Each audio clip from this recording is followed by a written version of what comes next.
My name is Ingrid Fairbanks Webb. And 4 years ago, on the night before Mother's Day, I learned that a person can be alive, breathing, paying rent, grading spelling tests, and still be erased from her own family like an old contact nobody wants in their phone anymore. I did not find out through a phone call. That would have been too decent. I did not find out because my mother sat me down and said, "Ingrid, we need to talk." That would have required courage. And Margaret Fairbanks never wasted courage on anything that might wrinkle her image. No. I found out because my cousin Rachel called me at almost midnight, her voice shaking so badly I thought someone had died. "Ingrid," she said, "I need to tell you something. And I hate that I'm the one telling you." I was sitting on the edge of my bed in my little apartment, wearing an old college sweatshirt and holding a stack of fourth-grade essays about what students loved most about spring. One child had written that spring smelled like grass and hot dogs. Honestly, not wrong. "What happened?" I asked. Rachel went quiet for a second. Then she said, "Check WhatsApp." The family dinner group. I opened the app. The group was gone. Not muted. Not hidden. Gone. The Fairbanks family dinner group. The one my mother created to organize holidays, birthdays, brunches, and all the little performances she called family time, had disappeared from my chat list. At first, I thought it was a mistake. Maybe the app glitched. Maybe my phone was acting up again, which would not have surprised me, because that phone had survived more drops than my mother's fake compliments. "Rachel," I said slowly, "I'm not in the group anymore." "I know," she whispered. "Your mom asked Victoria to remove you." My fingers went cold around the phone. There are moments in life when your body understands something before your mind is ready to admit it. My chest tightened. My throat went dry. The room around me felt too quiet. "Why?" I asked, even though part of me already knew. Rachel let out a small breath. "I'm sending you screenshots." A second later, my phone buzzed. Then again, then again. I stared at the images she sent me. And there it was, written by my mother in clean, confident words, like she was confirming a dinner reservation. "Mother's Day dinner at the Jefferson. 7 p.m. sharp. All my children will be there. All my successful children." Ingrid chose to be a lowly teacher. I no longer see her as my daughter. Please don't mention her name tomorrow. I read it once. Then again, then a third time. Because apparently pain likes to make sure you got the message. All my successful children. A lowly teacher. I no longer see her as my daughter. There was no typo. No joke. No missing context. No warm little "you know what I mean" hiding behind the words. My mother had not just insulted me. She had announced my removal like she was cleaning out a closet. And the worst part was not even what she wrote. It was what came after. My sister Victoria responded with a heart. Just a heart. "No, Mom. That's cruel." "No, maybe we should talk to Ingrid." "No, she's our sister." A heart. My brother Bradley replied. "Understood." "Mom." 2 words. That was the full weight of my brotherly protection. "Understood." "Mom." I sat there in my apartment, staring at that screen while the essays slid off my lap and scattered across the carpet. One paper landed face up by my slipper. The title said, "My Favorite Person." That almost made me laugh. Which is what happens when your heart breaks in such a ridiculous way that even your grief looks around and says, "Well, this is a bit much." Rachel was still on the phone. "I'm so sorry," she said. "I didn't know whether to tell you. But I couldn't let you walk into Mother's Day not knowing." "Did anyone say anything?" I asked. She did not answer right away. That was my answer. Not my father. Not my aunt. Not Victoria. Not Bradley. Nobody. Nobody in that polished, successful country club family had looked at my mother's words and said, "Wait a minute.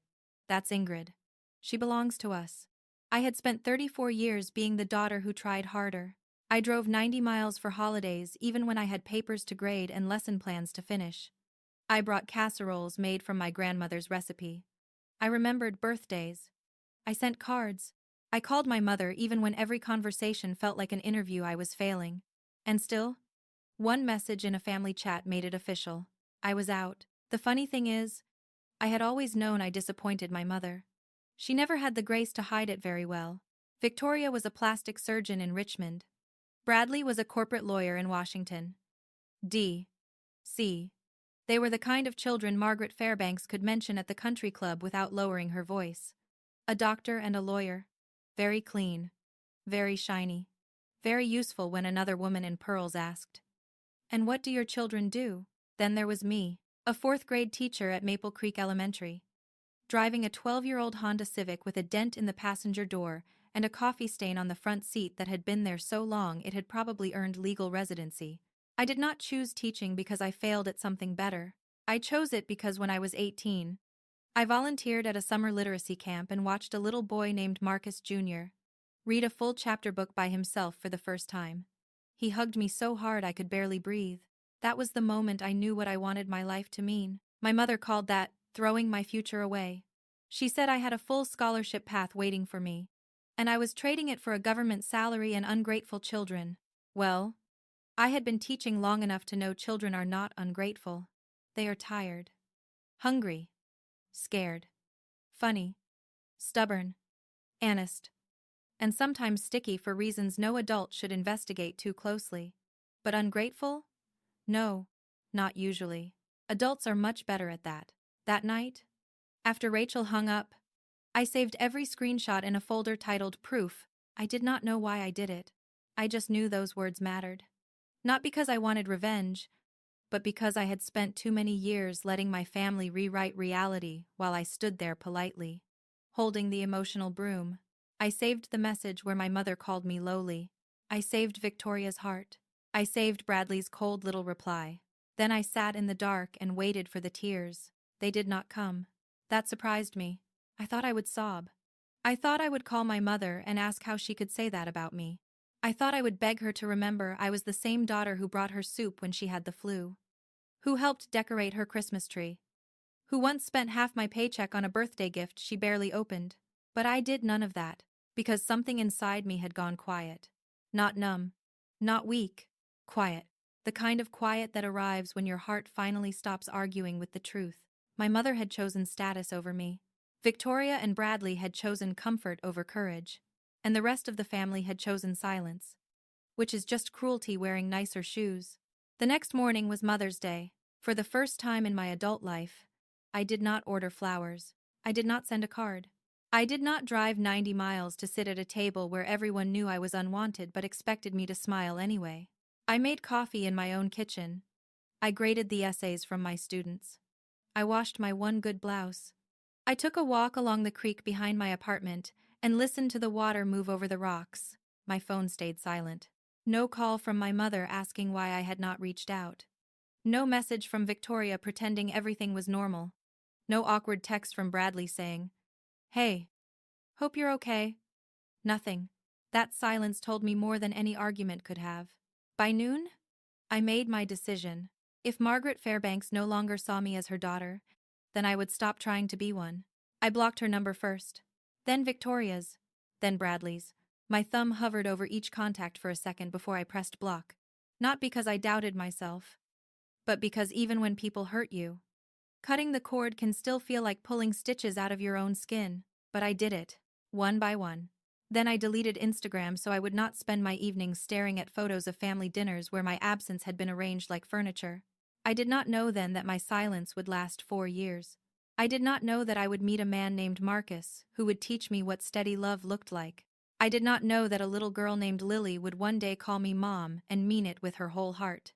I did not know I would stand on a stage in front of 500 people while the governor of Virginia shook my hand and my mother sat in the audience, uninvited, waiting for a proud mother moment she had not earned. All I knew that morning was this: I was done begging for a seat at a table where my name had already been removed. And for the first time in my life, that did not feel like losing my family. It felt like finally telling the truth. Once I stopped reaching for that table, I finally had to admit something I had been avoiding for years. In the Fairbanks family, love was never really love unless it came dressed in a good resume. That was the rule in our house. Though nobody said it out loud. We did not have family values.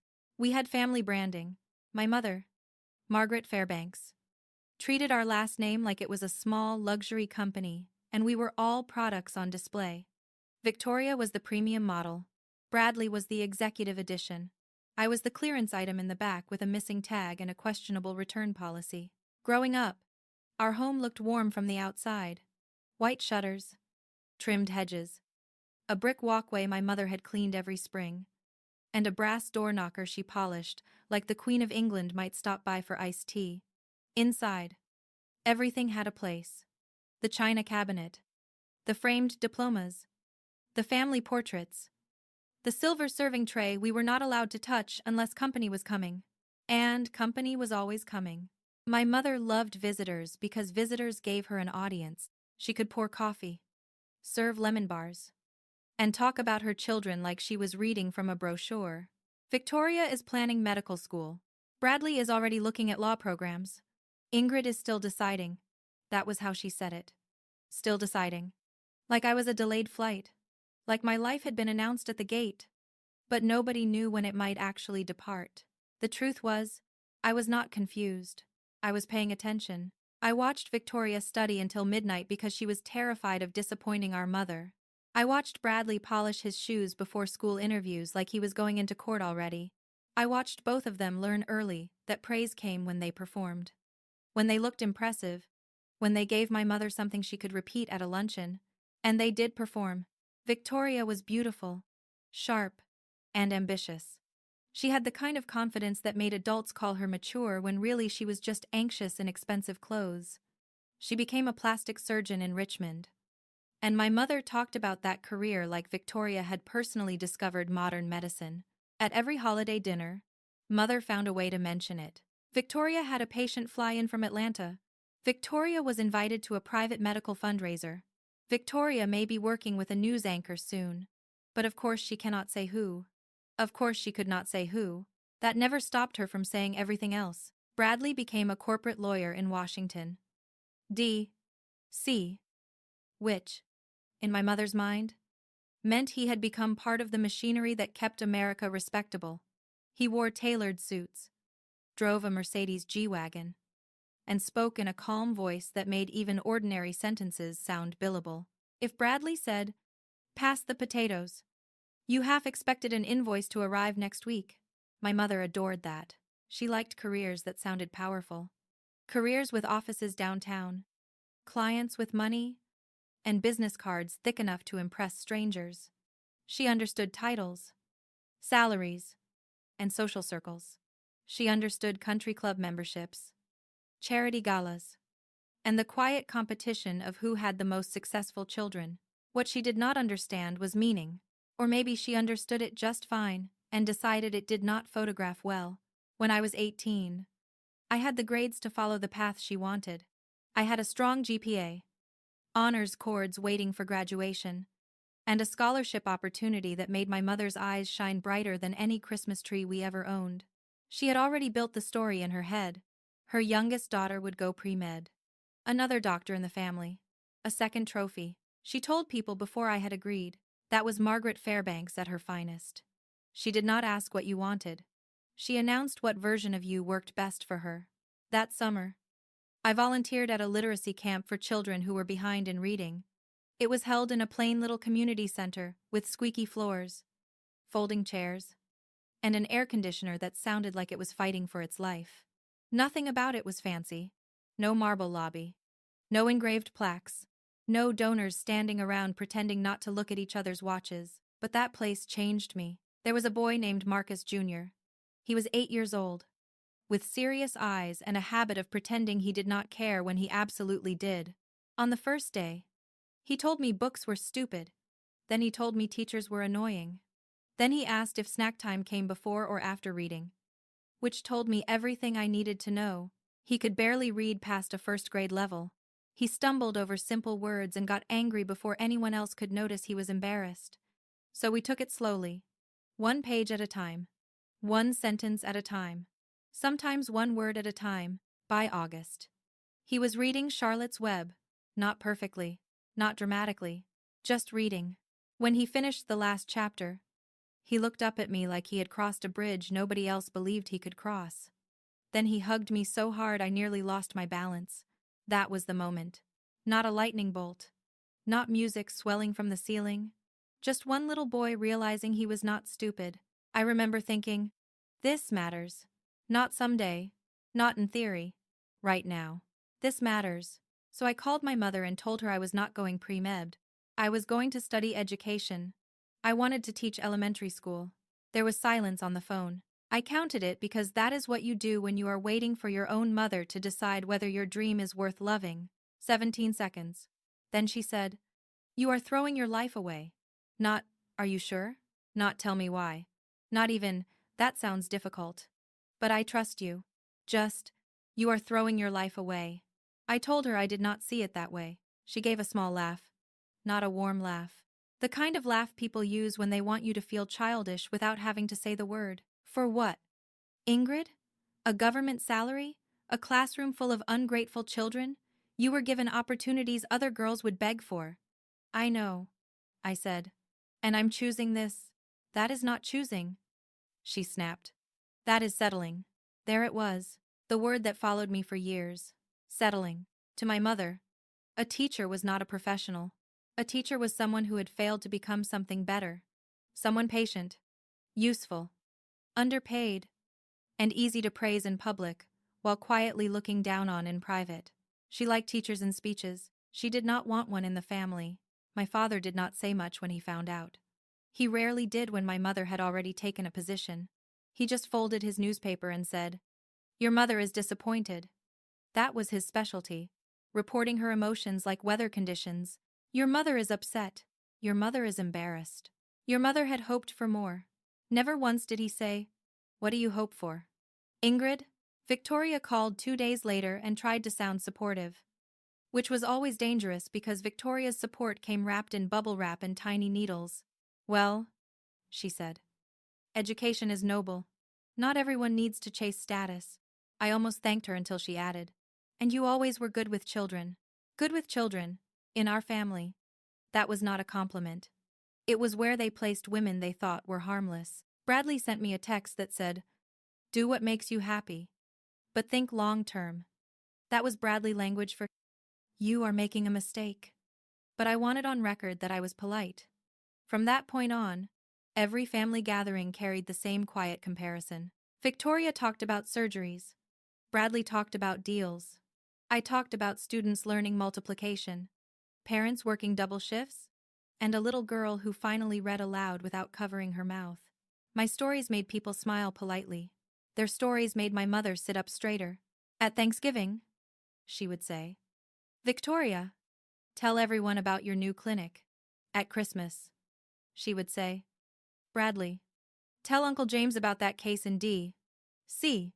When it came to me, she would wave her fork and say, "Ingrid is still teaching." Still, as if I had been trapped in a temporary condition, as if one day I might recover. I used to shrink when she said it. I would laugh softly, change the subject, and help clear the plates, because that was easier than admitting how much it hurt. I told myself she was from another generation. I told myself she valued security. I told myself she meant well. That is one of the little lies daughters tell themselves so they can keep calling home. But the older I got, the clearer it became. My mother did not hate teaching because it was useless. She hated it because it was humble. It did not give her power at a table full of women comparing children like racehorses. It did not come with a luxury car, a private office, or a title that made strangers blink twice. She could brag about a surgeon. She could brag about a lawyer. But a fourth-grade teacher? That required her to believe that changing a child's life mattered even if nobody at the country club applauded. And Margaret Fairbanks did not know what to do with value that could not be displayed. That was the real divide between us. My mother believed success was something other people could see. I believed success was something another person could feel. She wanted proof in square footage, salary, degrees, and dinner invitations. I found proof in a child reading a full paragraph without fear, in a parent crying at a conference because somebody finally believed in their son, in a classroom that felt safe enough for kids to ask questions without being laughed at. No, it was not glamorous. My classroom smelled like pencil shavings, hand sanitizer, and whatever mystery snack someone had left in a backpack over the weekend. My shoes were practical. My car made a noise every winter that sounded expensive. which is the scariest sound a teacher can hear. My apartment was small enough that if I burned toast, the whole place knew about it. But I was not miserable. That seemed to bother my mother most of all. Because if I was happy without status, then maybe status was not the same as worth. And if status was not worth, then the whole Fairbanks family system started looking less like success and more like a very expensive cage. Of course, I did not understand all of that back then. Not fully. Back then. I still wanted her to be proud of me. I still believed that if I became good enough, dedicated enough, respected enough, she would finally see what I saw. I thought I could teach my mother the value of teaching. That was sweet of me. Also deeply stupid. A woman who measures love with a social calendar is not easily moved by report cards and library books. So while Victoria and Bradley climbed higher in the world my mother respected, I kept building a life in the one she dismissed. I spent my days with children who needed patience more than prestige. I learned how to stretch a school supply budget until it squeaked. I learned which students came to school hungry, which ones needed encouragement, and which ones acted tough because softness had not been safe at home. And every year, I became more certain that I had not chosen less. I had chosen different. But in the Fairbanks family, different was treated like disobedience. That was why the WhatsApp message hurt. But it did not shock me the way it should have. My mother had been writing that sentence for years. She had written it every time she introduced Victoria first. Every time she praised Bradley's salary and ignored my students' progress. Every time she called my career sweet, in that tone women use when they mean small. The message only made it official. I had spent my life believing I was failing her standard. But the truth was simpler. Her standard was never love. It was display. And I was done living as the one child she could not display. The day I finally understood that difference did not start with a dramatic fight. It started with sweet potato casserole. That sounds ridiculous. I know. But families do not always break you with one big explosion. Sometimes they do it with a folding chair, a politous smile, and a side dish you spent half the afternoon making. It was Thanksgiving. The year before the WhatsApp message. I had driven almost 90 miles to my mother's house with Grandma Ruth's sweet potato casserole on the passenger seat, wrapped in 2 towels so it would stay warm. My grandmother had made it every year when I was little. Brown sugar, pecans, a little cinnamon, and just enough butter to make your doctor look disappointed if you told the truth. I had made it because my mother used to say it was the only Thanksgiving dish that tasted like her childhood. Looking back, I should have brought a store-bought pie and saved myself the emotional labor. But hope makes fools of us all. When I arrived, the house looked exactly the way Margaret Fairbanks wanted it to look. Wreath on the door, candles in the windows, pumpkins arranged on the porch like they had signed a contract to be tasteful. Inside, the air smelled like roasted turkey, expensive perfume, and tension dressed up as tradition. Victoria was already there, wearing cream, cashmere, and earrings that probably cost more than my car payment would have if my car had been new enough to require one. Bradley stood by the fireplace with a glass of bourbon, talking about some legal conference in D.C., as if the fate of the nation depended on his attendance. My mother kissed the air near my cheek. Not my cheek. Near it. That was her specialty. Affection without contact. Ingrid, you made the casserole, she said, glancing at the dish in my hands. I did. Grandma Ruth's recipe. How sweet. There it was. Sweet. In my mother's language, sweet meant small, inexpensive, and not worth discussing for long. I carried the casserole into the kitchen and set it beside the catered green beans Victoria had brought from some organic market in Richmond. They had a label with a French name and looked like regular green beans wearing a college degree. Dinner was called at 5. Because my mother believed punctuality was proof of moral character, everyone moved toward the dining room, and I followed. Already bracing myself for the usual seating arrangement, my mother believed seating was an art form. I later realized it was more like battlefield strategy. The main table was set beautifully. White linen, silver chargers, crystal glasses, place cards in my mother's careful handwriting. I saw Victoria's name beside my mother, Bradley across from her, Carolyn beside Bradley, my father at the other end, where he could quietly disappear behind the gravy boat. I looked for my name. It was not there. Then I saw it. Ingrid. On a small folding table in the corner, the children's table, not even the good children's table. If such a thing exists, this one had paper napkins, plastic cups, and a centerpiece made by Victoria's stepchildren that involved glue, feathers, and what looked like a threat to good taste. I was 30 years old. I had a college degree, a full-time job, a classroom full of students, and a back that hurt if I slept wrong. But in my mother's dining room, I had apparently been promoted backward to minor dependent. I stood there holding my water glass, staring at the place card. My mother swept up beside me before I could speak. "Oh, honey," she said, lightly touching my arm. "We just ran out of room at the main table. You don't mind, do you? You're so good with children." There it was again. Good with children. That phrase had followed me around my family like a little bell tied to my ankle. It made my work sound like babysitting.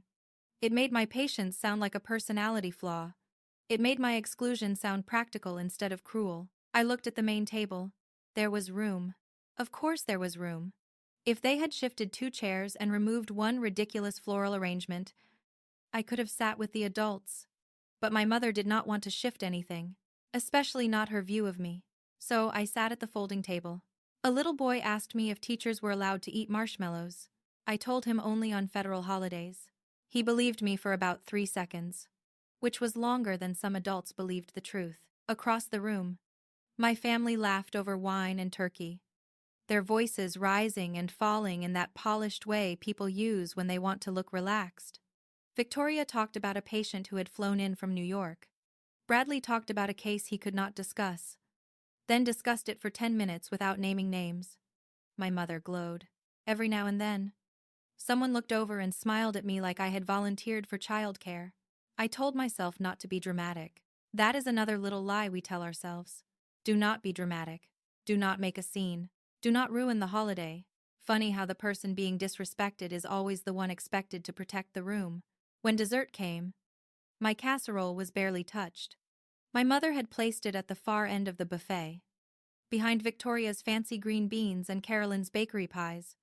I watched her compliment the crust on a pecan tart Carolyn admitted she had not made. When my mother finally tasted my casserole, she said, "Oh, yes. Very nostalgic." Nostalgic. Not good. Not thank you. Nostalgic. I drove home that night with the casserole dish in the back seat, half full and cold. I cried for about 15 minutes, then got angry that I was crying over sweet potatoes. That made me laugh. And then I cried harder. Grief is not always elegant. Sometimes it has Tupperware involved. Christmas was worse. I had spent 3 weeks knitting my mother a scarf in her favorite shade of dove gray. It was cashmere yarn, not cheap, and I had bought it in small amounts because teacher paychecks require planning, prayer, and the occasional denial of basic pleasure.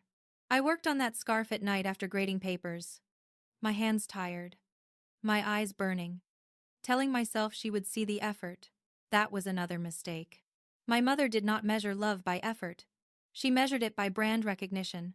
On Christmas afternoon, we gathered in her living room, where the tree looked like it had been decorated by a committee of wealthy angels. Gold ribbon, white lights, glass ornaments. No handmade childhood disasters allowed. My mother believed sentimental clutter was for people who had given up. Victoria handed her a Chanel clutch. My mother gasped. Actually gasped. She held it like someone had handed her the lost crown jewels. She ran her fingers over the leather, praised the stitching, admired the hardware, and asked Victoria 3 questions about the store, the color, and whether it was limited edition. Then she opened my gift. She lifted the scarf from the tissue paper, smiled with her mouth only, and said, "How handmade? How handmade?" 2 words. And somehow both of them slapped. "It's cashmere," I said, already hating myself for trying to defend it.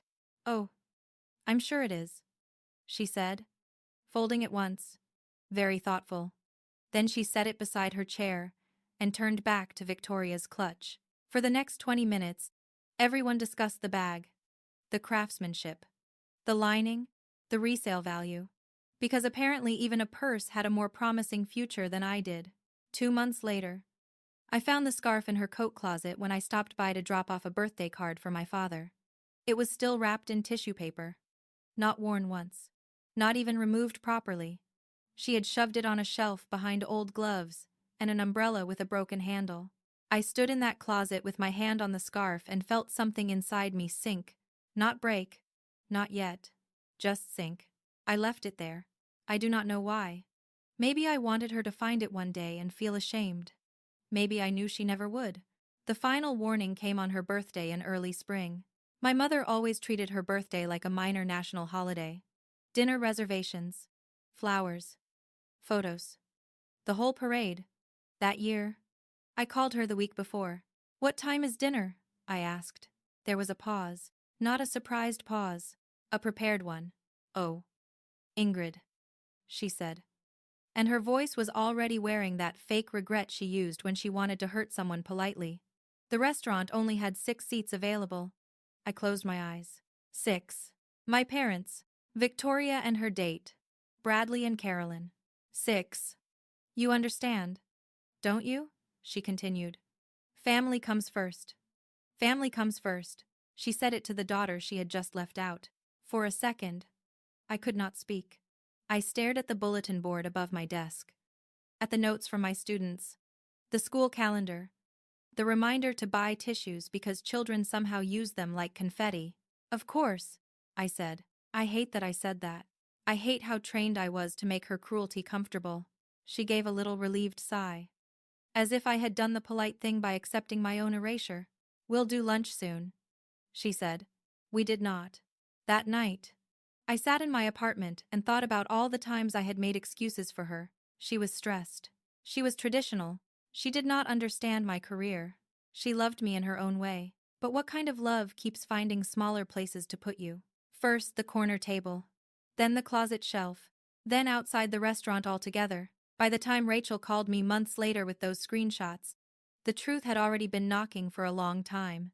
The WhatsApp message did not create the wound. It only named it. My mother had been removing me piece by piece. One seating chart. One gift. One dinner reservation. One public smile at a time. And I had been helping her by pretending each piece did not matter. That is the dangerous thing about family disrespect. It rarely begins at full volume. It starts quietly. With little humiliations, you are told to laugh off. A joke here. A forgotten invitation there. A place card at the wrong table. A gift treated like a burden. And if you keep swallowing it, they start believing you have no taste buds. I wish I could say I stood up at that Thanksgiving dinner and moved my place card to the main table. I wish I could say I took the scarf back and wore it myself. I wish I could say when my mother told me the restaurant only had 6 seats. I answered. Then I guess you have one less daughter to count. But I did not. Not then. Back then. I was still trying to be easy to love. So I sat where they put me. I smiled when they dismissed me. I accepted less, and called it peace. But peace that requires you to disappear is not peace. It is surrender with better manners. The problem with surrender is that people rarely notice the cost as long as you keep paying it quietly. For years, I told myself Victoria and Bradley were not cruel. They were just busy, successful, practical, maybe a little spoiled by our mother's approval. Sure, but not heartless. I said that because it was easier than admitting the truth. They saw what was happening. They simply decided it was not worth the trouble to stop it. That may sound harsh, but let me tell you something I learned the hard way. Silence is not always neutral. Sometimes silence is a vote. Sometimes silence is a signature at the bottom of someone else's cruelty. Victoria was the oldest, and she had been trained for the spotlight before she could spell the word. My mother treated her like proof that the Fairbanks family had arrived. Victoria learned early that attention was safest when it came from achievement. Good grades, perfect hair, medical school, surgery. A calendar full of expensive people who needed tiny adjustments and called it self-care. She was not stupid. Not even close. That was part of what hurt. Victoria knew exactly when my mother was being unkind. She could read a room faster than anyone I knew. She noticed every outfit, every tone, every social mistake. If a woman wore the wrong shoes to a fundraiser, Victoria would whisper about it before dessert. If a waiter brought the wrong wine glass, She spotted it like a federal offense. So when my mother seated me at the children's table, Victoria noticed. Of course she noticed. She looked at my place card, looked at me, then looked away. That was her pattern. See it. Understand it. Avoid it. Later that same Thanksgiving, I was helping in the kitchen because apparently being excluded from the adult table came with unpaid labor. Victoria walked in carrying her wine glass, leaned against the counter, and said, "You know, Mom, she gets stressed about seating." I was scraping leftover mashed potatoes into a container. There was room. I said. Victoria sighed like I was being difficult. "Ingrid, please don't make everything symbolic." That was rich coming from a woman who once spent 40 minutes explaining why the shade of her handbag communicated quiet wealth. "I'm not making it symbolic," I said. "I'm saying I was seated with children. You're good with them." I looked at her. She gave a small shrug. "You are." The thing about insults from polished people is they often arrive wearing perfume. Bradley was different. He did not pretend not to notice. He noticed and translated everything into inconvenience. Bradley hated discomfort. Not injustice. Discomfort. If something awkward happened, his first instinct was not to fix the harm. It was to lower the volume. At family dinners, when my mother made one of her little comments about my career, Bradley would clear his throat and change the subject. "Anyone watching the game Sunday?" That was Bradley's moral courage. Football. When I was left out of my mother's birthday dinner because the restaurant only had 6 seats, I made the mistake of calling him. I do not know what I expected. Maybe I thought he would say, "That's not right." Maybe I thought the older brother who once taught me how to ride a bike would show up for me in some small way. People will disappoint you for years. And somehow hope still digs around in the drawer for one more coupon. He answered on speaker. I could hear traffic in the background. "Hey, Ingrid. Everything okay? Did you know Mom didn't include me in her birthday dinner?" There was a pause. Not surprise. Calculation. She mentioned the reservation was tight. Tight? It's a small restaurant. It has more than 6 chairs. Bradley. He exhaled through his nose. Lawyer breath. I knew that sound. It meant he was about to argue, without technically arguing. "Look, I don't think she meant it personally. She said family comes first." Another pause. "Well," he said carefully, "you know how Mom talks." "Yes, I did. That was the problem. I'm your sister." I said. "I know that." "Then say something." He was quiet long enough for me to hear a horn blare on his end. "Ingrid, I'm not getting in the middle of this." There it was.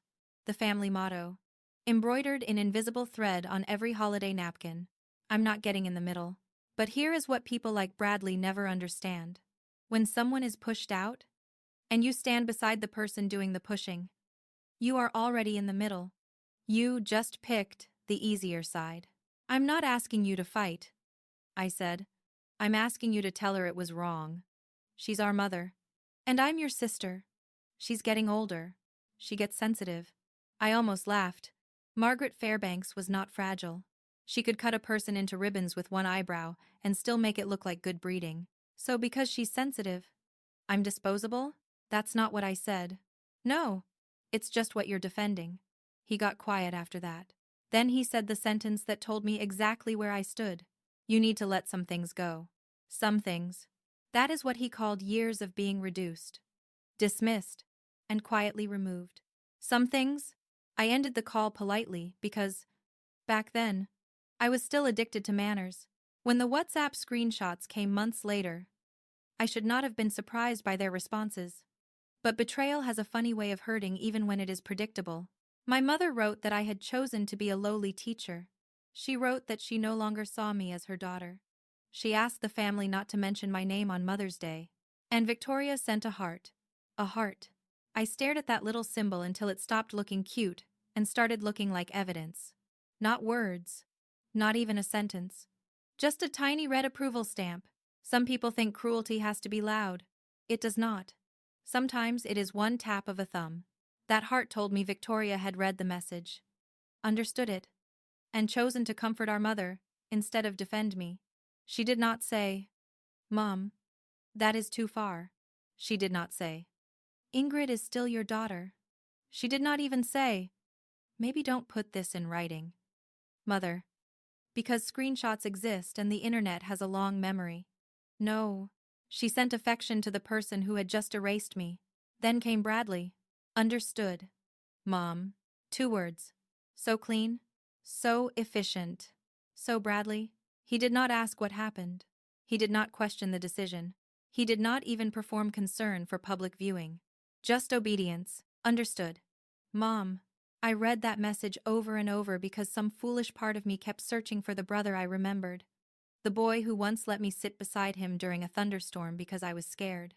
The teenager who drove me to the movies when our parents were busy.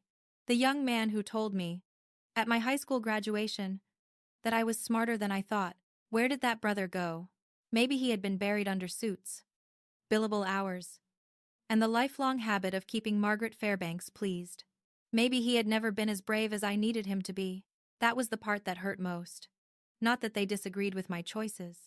Adults disagree. Families argue. People say dumb things and apologize later if they have a working conscience and at least one decent friend. What broke something in me was how easy it was for them. My mother erased me. And they adjusted. Like moving a chair. Like changing a dinner reservation. Like deleting a contact. I wondered if Victoria felt even a pinch of guilt while she got ready for Mother's Day dinner the next evening. Did she look at herself in the mirror? Fastening diamond earrings. And think about the sister who had been told not to come. Did Bradley sit at that restaurant? Unfold his napkin. And feel the empty place where I should have been? Or did the meal taste better without discomfort at the table? Rachel told me later that nobody mentioned me. My mother had ordered wine. Victoria had posted a photo of the dessert. Bradley had made a toast about strong women in the family. Strong women. I guess strength looks different when you only use it to protect the people already holding power. For a while, I blamed myself for expecting more. I told myself Victoria and Bradley were trapped too. They had learned the same rules I had. Please, Mother. Protect the image. Do not disturb the table. But then I thought about Rachel. Rachel was younger than all of us. She had less power. Less money. Less standing in the family. She could have stayed quiet. She could have protected herself. Instead, she called me at almost midnight with a shaking voice and told the truth. So no. Silence was not the only option. It was the chosen one. That realization changed how I saw my siblings. I stopped thinking of them as innocent bystanders. They were not the ones holding the knife.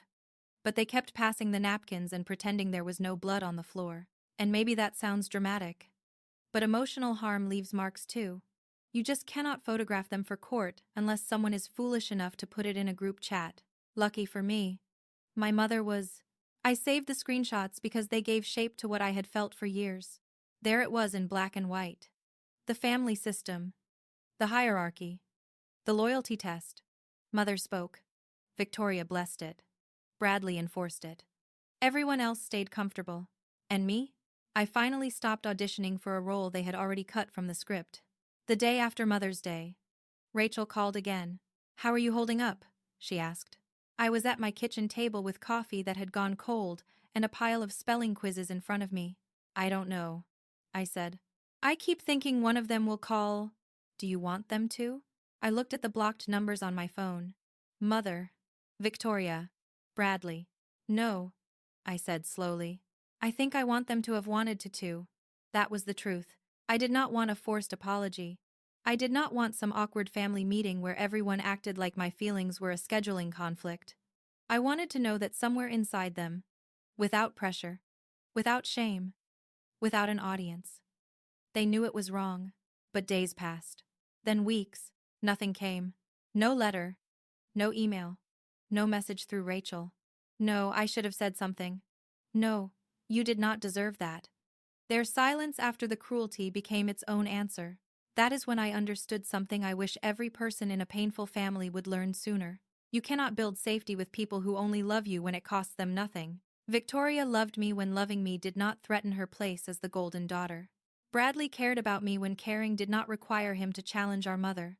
My father tolerated me as long as I did not make the house uncomfortable, and my mother loved the idea of me only when she could shape it into something respectable. That is not family. That is public relations with holiday meals. So I stopped waiting for my siblings to become brave. I stopped imagining the apology they were never going to write. I stopped giving them credit for kindness they had not shown. And little by little, the ache changed. It did not disappear. I will not lie to you. Being abandoned by people who share your childhood does not vanish because you make one strong decision. Some mornings, it still sat on my chest before I even opened my eyes. But underneath the hurt, something steadier began to grow. Clarity. I had not been difficult. I had not been too sensitive. I had not misunderstood. My siblings had been given a simple test. Not a hard one. Not a heroic one. Just a basic human one. Our sister is being humiliated. Do we speak? Victoria answered with a heart. Bradley answered with 2 words. And I answered by finally walking away. Walking away sounds clean when you say it in one sentence. But in real life, it feels more like removing your own name from places you spent years hoping to belong. The morning after Mother's Day, I woke up before my alarm. Not because I felt rested. I had slept maybe 3 hours. And even that was the kind of sleep where your body lies down but your mind keeps pacing the hallway with a flashlight. For a few seconds, I forgot. That is one of the cruel little tricks of pain. You wake up, and there is a tiny space before memory comes back and drops the whole box on your chest. Then I remembered the WhatsApp message, the heart from Victoria, the understood, Mom from Bradley, the silence from everyone else. I lay there, staring at the ceiling of my apartment, listening to the hum of the refrigerator and the old pipes in the wall. Outside, someone started a lawnmower. Somewhere nearby, a dog barked like he had strong opinions about property lines. Life had the nerve to keep going. I rolled over and checked my phone. Even though I hated myself a little for doing it. Nothing. No missed calls. No texts. No email from my mother saying she had gone too far. No message from Victoria pretending she had misunderstood. No stiff apology from Bradley written like a legal memo. Nothing. That silence did not feel empty. It felt crowded with every answer I did not want. I made coffee, strong enough to insult my nervous system, and sat at my tiny kitchen table in the same apartment my mother once called temporary. Even though I had lived there long enough to know exactly which floorboard creaked and which cabinet door needed a hip check to close. My lesson planner was open beside me. Monday reading groups. Vocabulary review. Parent emails. A reminder to buy more pencils because 4th graders lose pencils like the objects are being collected by raccoons. Normal life sat there waiting for me. And I had a choice. I could call my mother. I could demand an explanation. I could ask her how she could say that about me. How she could reduce 34 years of being her daughter to one sentence in a group chat. I could call Victoria and ask if the heart emoji was meant to comfort Mother or bury me faster. I could call Bradley and ask him if understood was really all I was worth. I could show up at the restaurant where they had eaten Mother's Day dinner and make the scene they all deserved.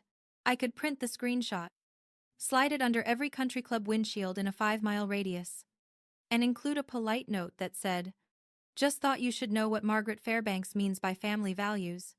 Do not think I did not consider it. I am a teacher, not a saint." But every possible confrontation ended the same way in my head. My mother would deny. Victoria would deflect. Bradley would minimize.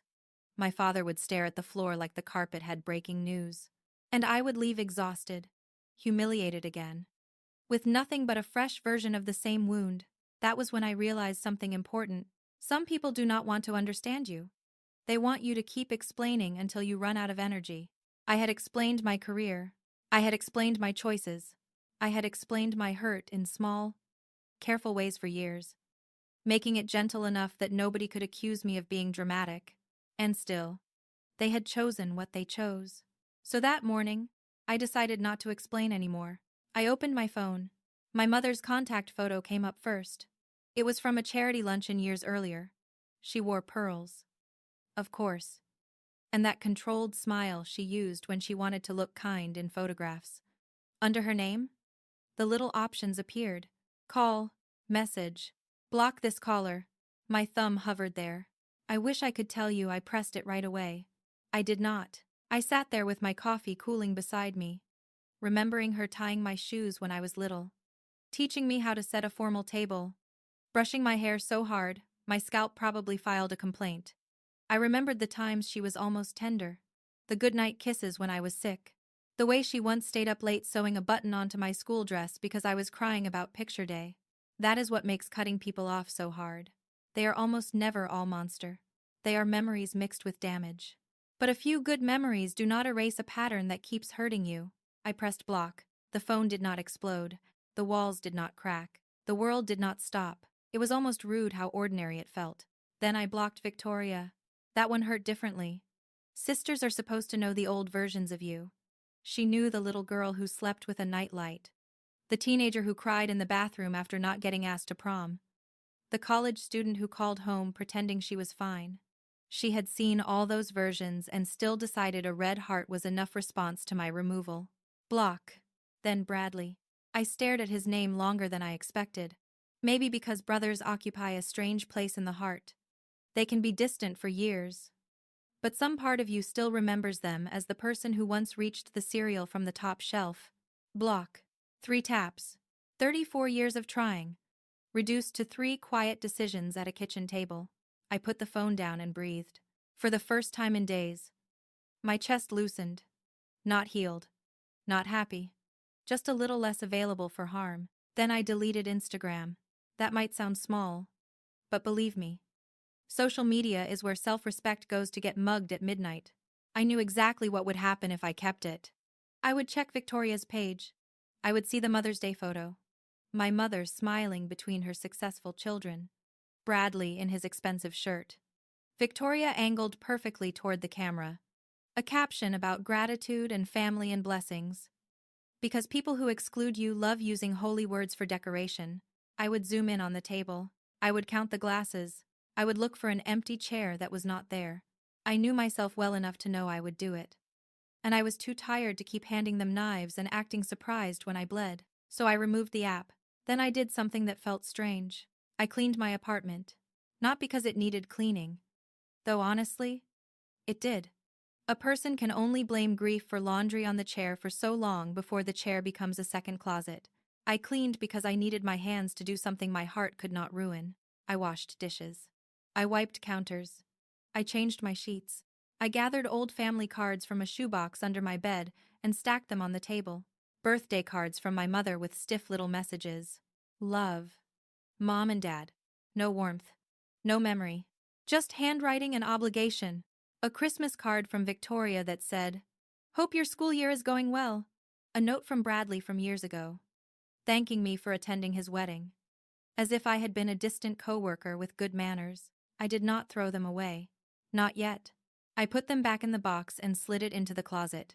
Walking away did not mean pretending the past never happened.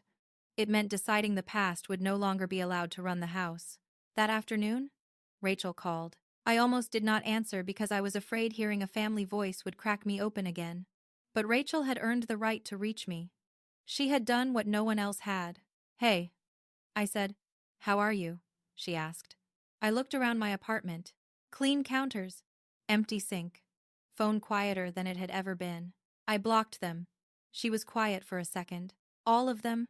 Yes. "How do you feel?" I thought about lying. Saying strong. Saying free. Saying fine. Instead, I said, "Like I just walked out of a burning house and still miss my bedroom." Rachel let out a shaky breath. That makes sense. That was why I loved her. She did not rush to fix the truth with a motivational bumper sticker. "Are you going to tell them?" she asked. "No. You do not want them to know they are blocked? They will figure it out if they ever try to call." And that was the point. I was done sending announcements to people who had already ignored every warning sign. For the next few weeks, life became very quiet. Painfully quiet at first. My phone did not buzz with family updates. No holiday planning. No photos from my mother's garden. No messages asking what I was bringing to dinner. No group chat full of people pretending we were close. Just quiet. I went to school. I taught fractions. I helped one student stop crying because he thought long division was a personal attack. I stayed late to decorate the bulletin board with paper suns and book recommendations. I came home tired. Ate simple dinners. Watched old sitcom reruns. And went to bed before 10 like a woman 90 years old or a teacher in May. Which is basically the same thing. Some nights I wanted to unblock them just to see if anyone had tried. I did not.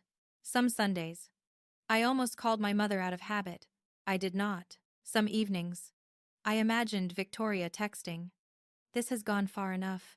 As if my boundary were the rude part. She did not. Weeks became months. And slowly, the silence changed. At first, it felt like punishment. Then it felt like space. Then, one morning, I realized I had gone a full day without wondering what my mother thought of me. That may not sound dramatic, but for me, it was almost revolutionary. I had spent my whole life carrying Margaret Fairbanks around in my head like an unpaid supervisor. Before I bought clothes, I wondered if she would approve. Before I spoke at family dinners, I measured my words. Before I made career decisions, I heard her voice asking whether it sounded impressive. Now, little by little, her voice got quieter. In that quiet, I started hearing my own. I remembered that I liked my small apartment because it was mine. I remembered that I loved teaching. Even on the days when the copy machine jammed. A parent sent a 3-paragraph email about a missing water bottle, and somebody sneezed directly onto my cardigan. I remembered that my worth did not rise or fall based on whether my mother could brag about me over chicken salad at the country club. Do not misunderstand me. I was not suddenly healed. I still had bad nights. I still cried in the car once because a radio commercial said, "Call your mom this Mother's Day." And apparently, marketing departments enjoy emotional vandalism. But I stopped chasing them. That was the real change. I stopped trying to earn a place in a family that treated love like a membership committee. I stopped offering explanations to people committed to misunderstanding me. I stopped making their comfort more important than my dignity. And when my mother's birthday came around the next year, I did not send a card. I bought myself flowers instead, yellow tulips from the grocery store. Nothing fancy. I put them in a glass pitcher on my kitchen table because I did not own a proper vase. They leaned a little to the left. But so did my life at the time. And we both managed. I stood there looking at those flowers and felt something I had not expected. Not revenge. Not victory. Relief. Quiet. Steady relief. Because disappearing from their lives had not made me smaller. It had made me harder to reach by people who only knew how to hurt me. And that was the first boundary I ever built without apologizing for it. That first boundary did not turn my life into a fairy tale. But it did something better. It gave me enough room to notice the people who were actually kind to me. I met Marcus Webb on a Tuesday morning in October, standing in the middle of a pumpkin patch with 26 fourth graders, 3 parent volunteers, and 1 boy who was absolutely convinced that a goat had stolen his lunch. For the record, the goat looked guilty. Maple Creek Elementary had taken our annual field trip to Webb Family Organics, a 50-acre farm about 15 miles outside town. It had rolling fields, an apple orchard, a red barn, a farm stand, and the kind of fresh country air that makes city people say, "I could live like this." Right before they remember bugs exist, I had been there before with students. But that year felt different. Maybe because I was different. I was no longer checking my phone every hour to see if my mother had called. I was no longer rehearsing conversations I would never have. I had become quieter, but not in the old wounded way. More like someone who had finally stopped standing outside a locked door. Marcus was waiting near the barn when our bus pulled in. He was tall, broad-shouldered, with rolled-up sleeves, worn boots, and soil under his fingernails. Not dirty in a careless way. Dirty in the way a man gets when he actually does the work instead of standing around pointing at it. His hair was dark. His face was sun-browned. And his eyes were the kind that made you feel like he was listening before you even said anything. "You must be Miss Fairbanks," he said, holding out his hand. "I am," I said. "And you must be Mr. to Webb?" "Marcus." "Please, Mr. Webb makes me look around for my father." I smiled. "Fair enough. Then I'm Ingrid." Miss Fairbanks usually means someone is about to ask why recess can't be longer. He laughed. And it was easy. Not polished. Not performed. Just real. "My daughter talks about you," he said. That caught me off guard. "Your daughter?" "Lily. She's in kindergarten. You tutor her twice a week." "Lily Webb." "Of course. 5 years old. Golden curls. Serious blue eyes. And a backpack almost as big as she was." Lily had lost her mother to cancer the year before. She was bright, curious, and careful in a way children become when life has already taught them that good things can disappear. I worked with her after school because she had fallen behind in reading during her mother's illness. But really?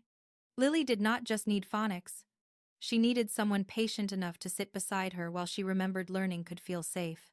Lily is wonderful, I said. She asks more questions than a Senate hearing. But I like that in a child. Marcus's face softened. She likes you, he said.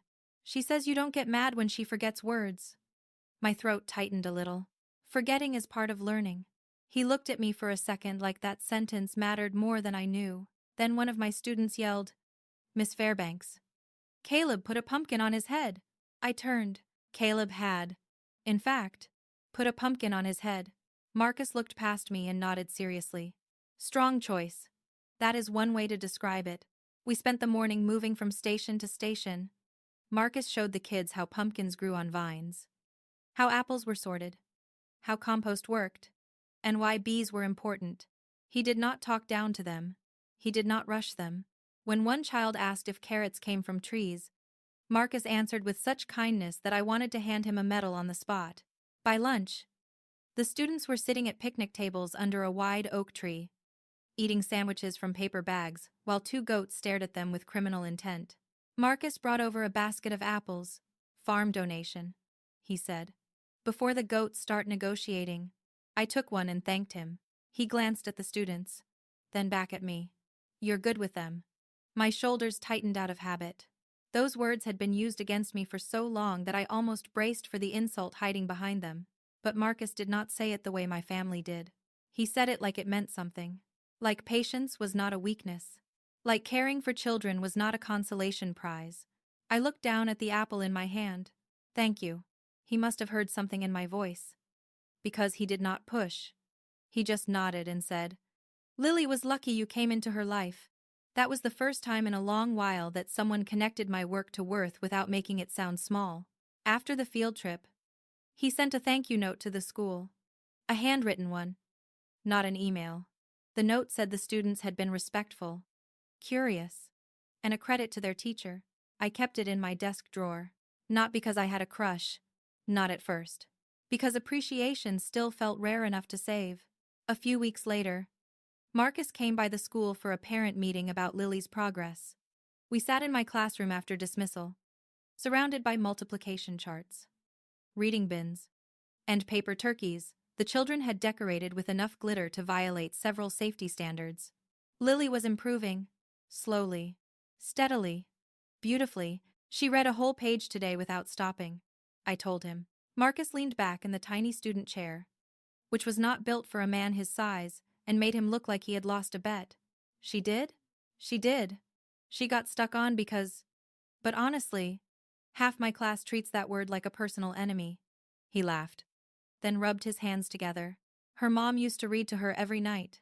His voice changed when he said it. Not dramatically, just enough. I nodded. Lily talks about her sometimes. She does? When she feels safe. He looked at the floor for a moment.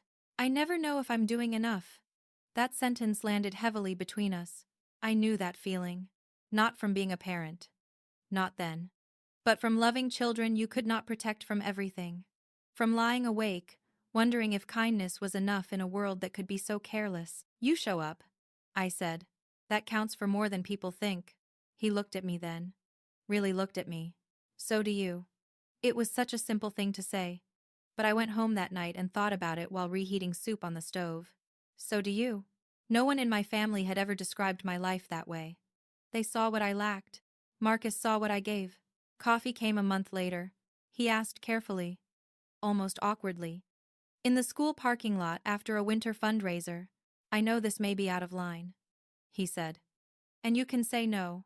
I will not make it weird. But would you like to get coffee sometime? Not as Lily's tutor. Just as Ingrid. Just as Ingrid, not the disappointing daughter. Not the lowly teacher. Not the woman who had been removed from a group chat like expired milk. Just Ingrid.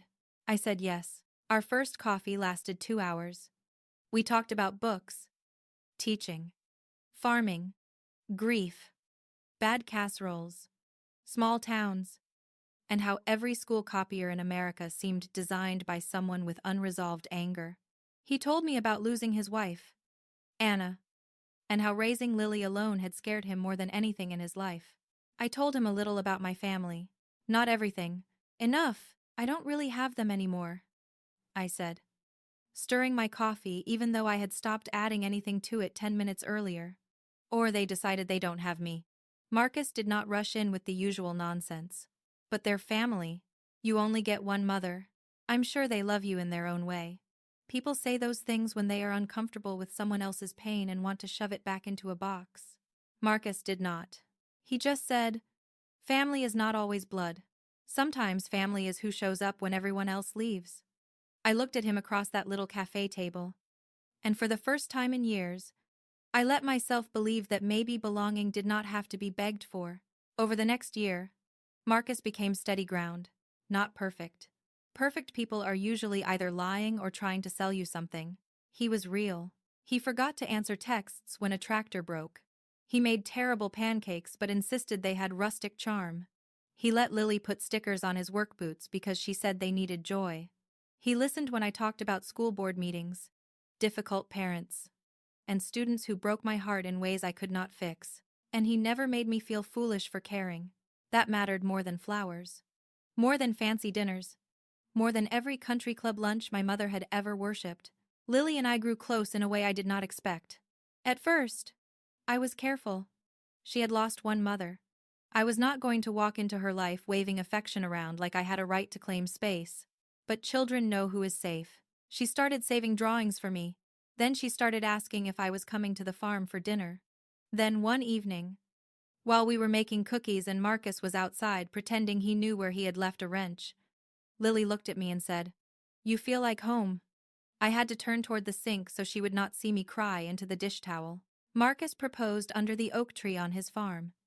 The same tree where my students had eaten lunch that first field trip. It was not a grand scene. No orchestra. No drone camera. No ring hidden in champagne. Which was good because I would have swallowed it and ruined the mood. It was just him. Me. Lily bouncing on her toes. And a quiet evening with fireflies blinking over the grass. "Ingrid," he said, holding my hands, "I cannot promise life will be easy. I own a farm, so I can almost promise the opposite. But I can promise you will never have to earn your place with us. You already have it." That was when I cried. Not cute crying either. Full face. No dignity. Mascara making a small escape. Lily handed me a napkin and whispered, "Say yes." So I did. We married the next spring under that same oak tree. No ballroom. No champagne tower. No seating chart designed to hurt anyone. Just folding chairs. Wildflowers. Fried chicken. Lemonade. A small cake from the bakery in town. And people who actually wanted to be there. Rachel stood beside me. Lily was our flower girl. She dropped petals in uneven clumps, then announced loudly that she had done a professional job. Nobody argued. When Marcus said his vows, he looked me in the eyes the whole time. Not at the guests. Not at the photographer. Me. That alone felt like a miracle. Later that year, I adopted Lily. The day the paperwork became official, she handed me a crayon drawing. 3 stick figures under a yellow sun. 1 tall man. 1 woman with brown hair. And 1 little girl in a purple dress. At the bottom, in wobbly letters, she had written, "My mom. My dad. Me." I kept that drawing in my desk at school. On hard days, I looked at it and reminded myself what family really meant. Not performance. Not bloodlines. Not matching last names on Christmas cards. Family was the person who saved you the last biscuit because they knew you liked the crispy edge. Family was the little girl who trusted you with her missing tooth and her big questions. Family was the man who never asked you to shrink so he could feel tall. And slowly, without making a speech about it, I healed. Not all at once. Healing is not a switch. It is more like doing dishes after a long illness, one plate at a time. Until one day, the sink is empty, and you realize you can breathe again. I still thought about my mother sometimes. I wondered if she knew I was married. I wondered if Victoria had noticed my name change anywhere online. I wondered if Bradley ever felt a flicker of shame. But those thoughts no longer ruled my day. Because my life had become full, messy, ordinary, noisy. loving, and full. The farmhouse smelled like coffee in the morning and dirt in the afternoon. Lily left crayons in strange places. Marcus tracked mud inside no matter how many times I pointed at the mat by the door like a traffic officer. I learned that chickens are dramatic animals with no respect for personal space. And every night, when I locked the door, I knew exactly who was inside my home. The people who had chosen me, not because I made them look successful, not because I fit their idea of respectable, not because I earned my seat, because they loved me. And after years of being treated like the extra chair in the corner, being loved without conditions felt like sitting at the right table for the first time in my life. Being loved without conditions did not make me less ambitious. It made me brave enough to admit I still wanted more. Not more in the Fairbanks way. Not more pearls. More applause. More chances to sit in a room full of people pretending chicken salad was a personality. I wanted more impact. More reach. More ways to help the children who walked into school carrying problems no child should have to carry. By then, I had been teaching long enough to know that a classroom can change a child's life, but a school system can change hundreds at once if the right people are willing to do the work. And work, as every teacher in America knows, is the one thing education never runs out of. I was still at Maple Creek Elementary, still in the same building, with the front doors that stuck in winter, and a copy machine that jammed any time someone even thought about making double-sided packets. My classroom was full of the same beautiful chaos: sharpened pencils, crooked bulletin boards, lunchboxes that smelled like peanut butter, and children who could remember every word to a cartoon song but somehow not where they put their homework. I loved it. I loved the noise, the questions, the small victories. I loved the moment a struggling reader stopped pretending to hate books. I loved watching a shy child raise her hand for the first time. I loved parent-teacher conferences where a mother would sit across from me, tired from a double shift, and cry because someone finally saw her child as more than a test score. But I also saw the cracks. Teachers burning out by October, children moving from school to school because rent went up again, parents working 2 jobs and still not having enough, new teachers leaving after 1 year because nobody had taught them how to survive the parts of the job that do not fit in a training manual. I started staying late, not just for my own students, but for younger teachers who came into my room after dismissal with that shell-shocked look every educator recognizes, the look that says, "I love children." But today one of them licked a glue stick, and another one told me my shoes looked divorced. So I listened. I helped them plan lessons. I showed them how to call parents without sounding scared. I gave them my extra supplies. I told them which battles mattered and which ones were just Tuesday wearing a costume. Eventually, our principal, Dr. Eleanor Hart, noticed. Eleanor had been my mentor since my first year teaching. She was the kind of woman who could walk into a loud cafeteria and bring the noise down with one raised eyebrow. Not mean, just powerful. She had spent more than 3 decades in education and had no patience for excuses, especially from adults who were supposed to know better. One afternoon, she stood in my doorway after school while I was cleaning marker off a desk. "Ingrid," she said, "have you ever thought about leadership?" I looked up. "I lead a daily search party for missing pencils. Does that count?" She did not smile. Eleanor could appreciate humor, but only after business had been handled. I mean school leadership. Assistant principal, curriculum director, eventually district work. I laughed because the idea seemed absurd. "I'm a teacher." "Yes," she said. "A very good one. That is why I'm asking." I tossed the paper towel into the trash. "I don't know. I like being with students. Leadership does not mean leaving students behind," she said. "It means protecting the people who teach them." That sentence stayed with me. Protecting the people who teach them. At home that night, I told Marcus while he fixed the kitchen sink. Because in our house, major life conversations often happened while someone was holding a wrench. "Dr. Hart thinks I should consider administration," I said. Marcus was lying under the sink, only his boots visible. "Do you want to?" "I don't know. That usually means yes. But scared." "I am not scared." He slid out just enough to look at me. I crossed my arms. "Fine. I am mildly concerned." He grinned. "That sounds very official." I wanted to argue, but he knew me too well. The truth was, Part of me still heard my mother's voice whenever I reached for something bigger. Who do you think you are? Teaching was already low enough in her mind. Educational leadership would have confused her. It sounded impressive, but still involved children, public schools, and salaries that did not require a wealth manager. In the Fairbanks family ranking system, that placed it somewhere between noble charity and poor planning. But for the first time, her opinion was not the loudest voice in the room. Marcus sat with me at the kitchen table after Lily went to bed. We spread out program brochures, tuition costs, course schedules, and financial aid forms. Nothing kills romance faster than graduate school paperwork. But he made coffee and stayed up with me anyway. You can do this, he said. I'm already working full-time. I know. And helping with Lily. I know. And the farm is always one broken fence away from disaster. That is also true. So, this is a terrible idea. Probably, he said. But some terrible ideas are worth doing. So I enrolled in a master's program in educational leadership. For the next 2 years, my life became a carefully organized mess. I taught during the day, studied at night, helped Lily with reading, packed lunches, graded papers, attended online classes, wrote essays at the kitchen table, and drank coffee with the grim determination of a woman negotiating with sleep. I wrote papers after Lily went to bed. Sometimes she would come downstairs in her pajamas, holding a stuffed rabbit by one ear, and ask, "Are you doing homework too?" "Yes," I would say. "Grown-ups have homework?" "Sadly, yes. That seems unfair." "It is. Please remember this when you are old enough to vote."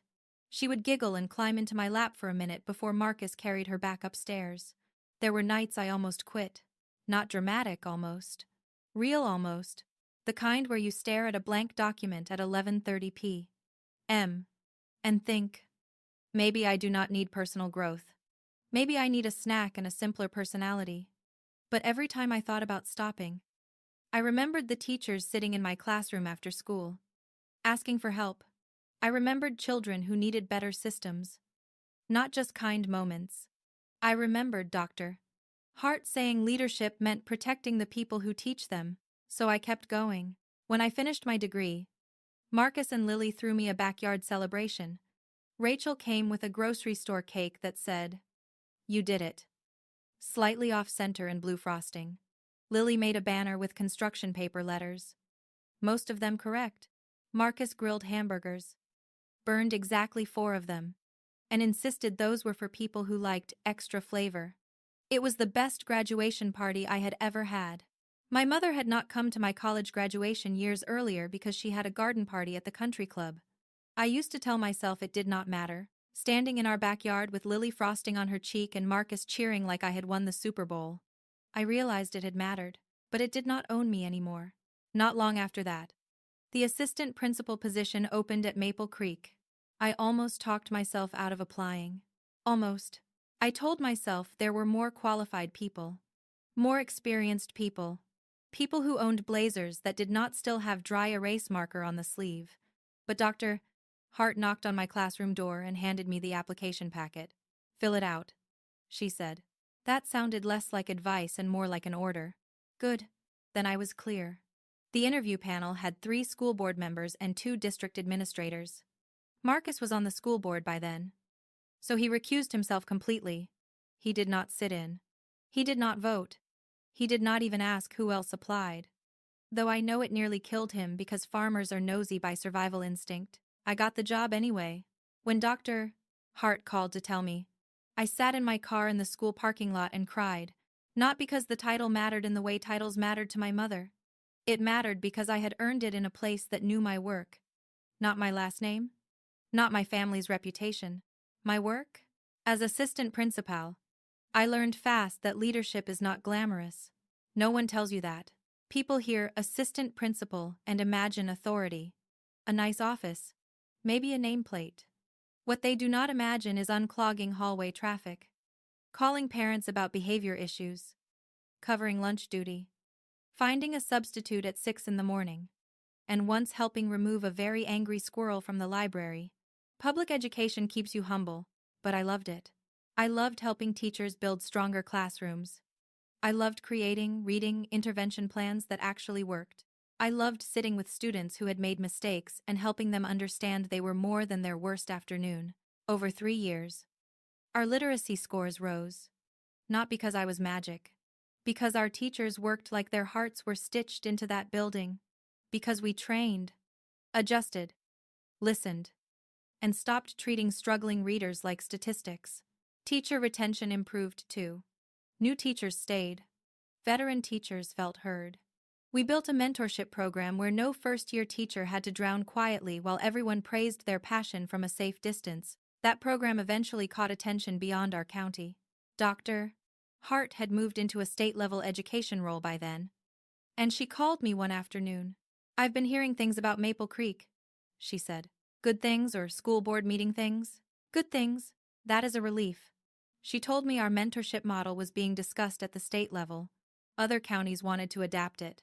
She wanted me to present at a regional conference. My first reaction was to say no. Old habits. Do not take up too much space. Do not make yourself visible. Do not give people a reason to judge you. Then I looked at Lily's drawing pinned above my desk. My mom, my dad, me. The family that chose me did not need me small. So I said yes. That conference led to another. Then, committees. Then district planning. Then phone calls from people I had never met asking how we had improved reading outcomes without burning out the staff. I always told them the same thing. You cannot shame people into growth. Not children. Not teachers. Not anyone. You build trust. Give support. Tell the truth.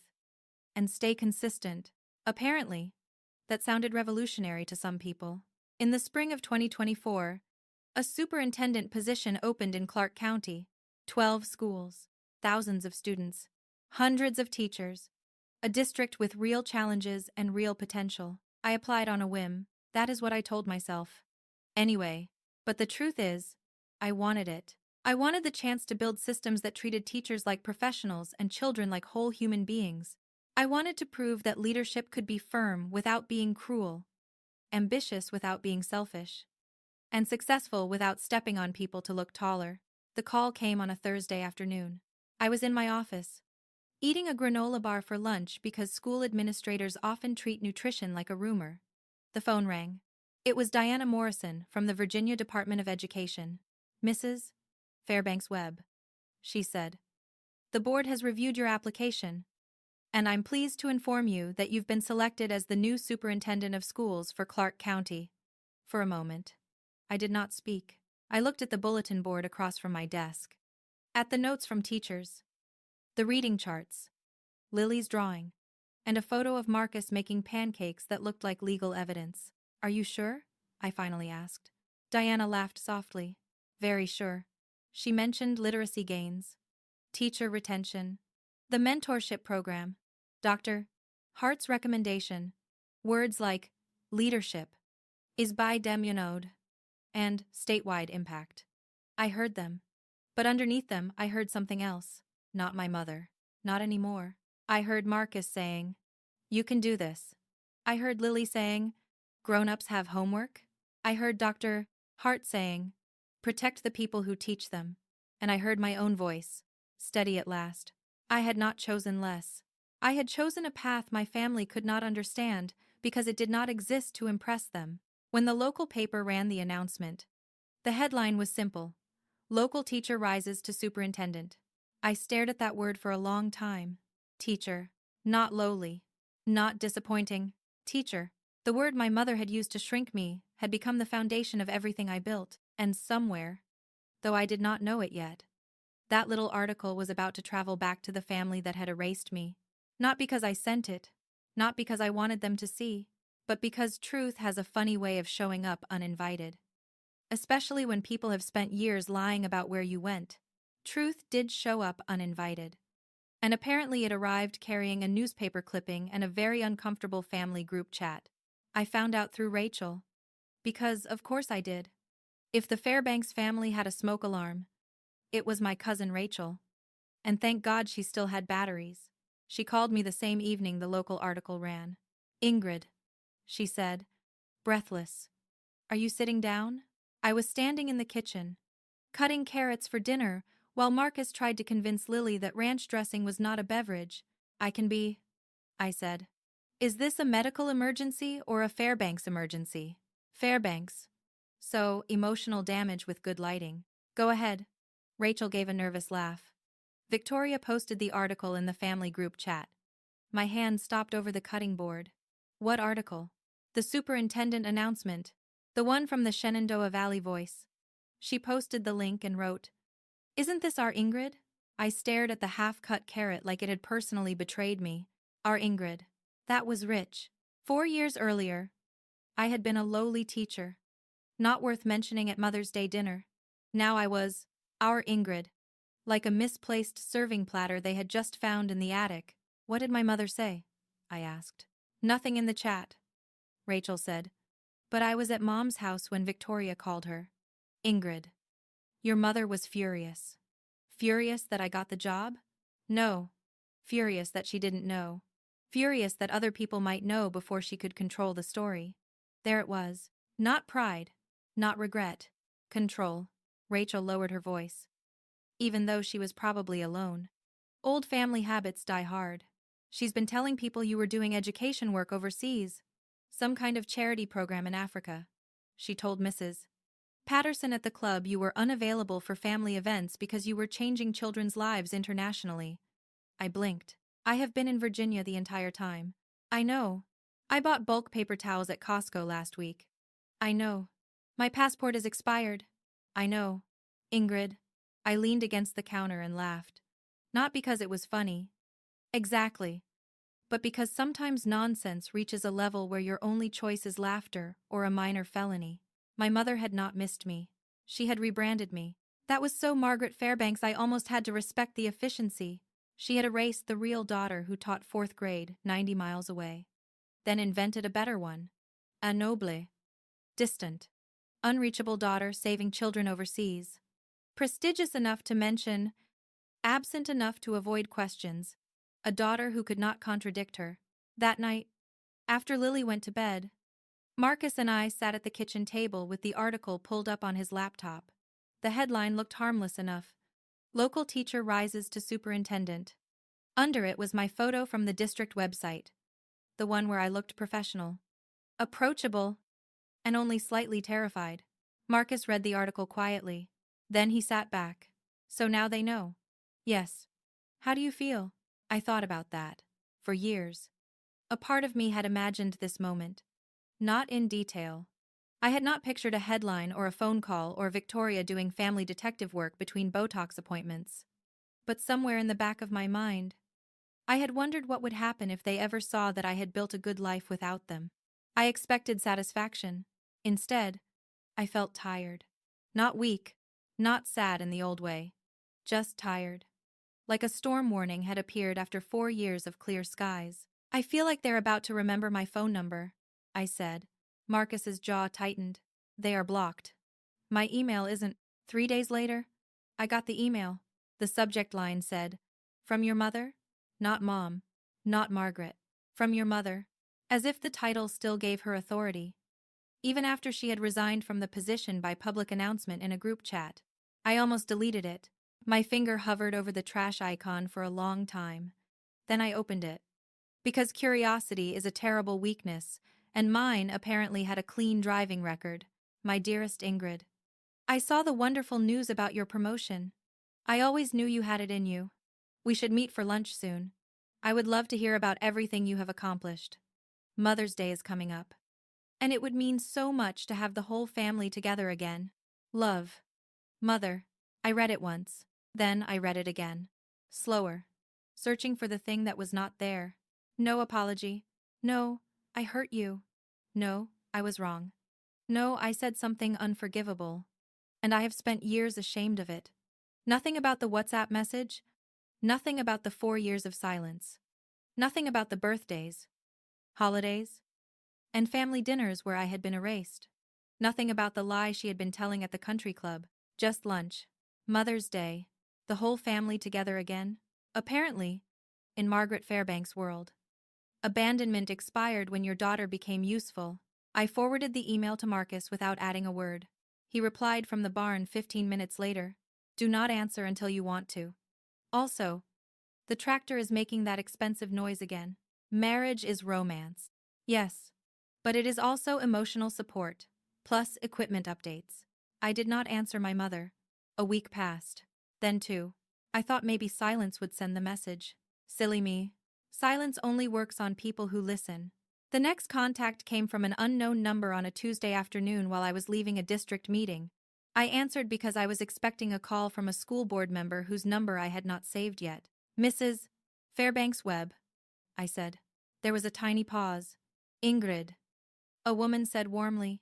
Too warmly. It's Victoria. I stopped walking in the parking lot. That voice, smooth as expensive lotion and twice as slippery. How did you get this number? Oh, please don't be like that, she said with a soft laugh. I called the district office. I told them I was your sister. Of course she did. Victoria had always believed doors opened if she said her name correctly. What do you want? I asked. Another pause. She was not used to me skipping the social dance. In our family, we were supposed to spend at least 5 minutes pretending the knife was not on the table. I wanted to reach out personally, she said. I saw the article. Congratulations. Truly. We're all very proud of you. We. That tiny word had some nerve showing up. You mean you and the people who agreed not to mention my name? Her voice tightened. But only slightly. Victoria had excellent facial control. And apparently some of it worked over the phone. Ingrid. It's been 4 years. I think we can all admit emotions were high. Whose emotions? Mom was hurt. That almost made me stop breathing. Mom was hurt? She felt rejected by your choices, Victoria said. You know how she is. Yes, I said. I do. She hasn't been feeling well. I looked across the parking lot at a row of yellow school buses. A driver was helping a little boy tie his shoe before he climbed aboard. Real life. Real care. No performance. What's wrong with her? Well, Victoria said. Softer now. Stress. The whole thing has been hard on her. The whole thing? You disappearing. I laughed once. I could not help it. I did not disappear.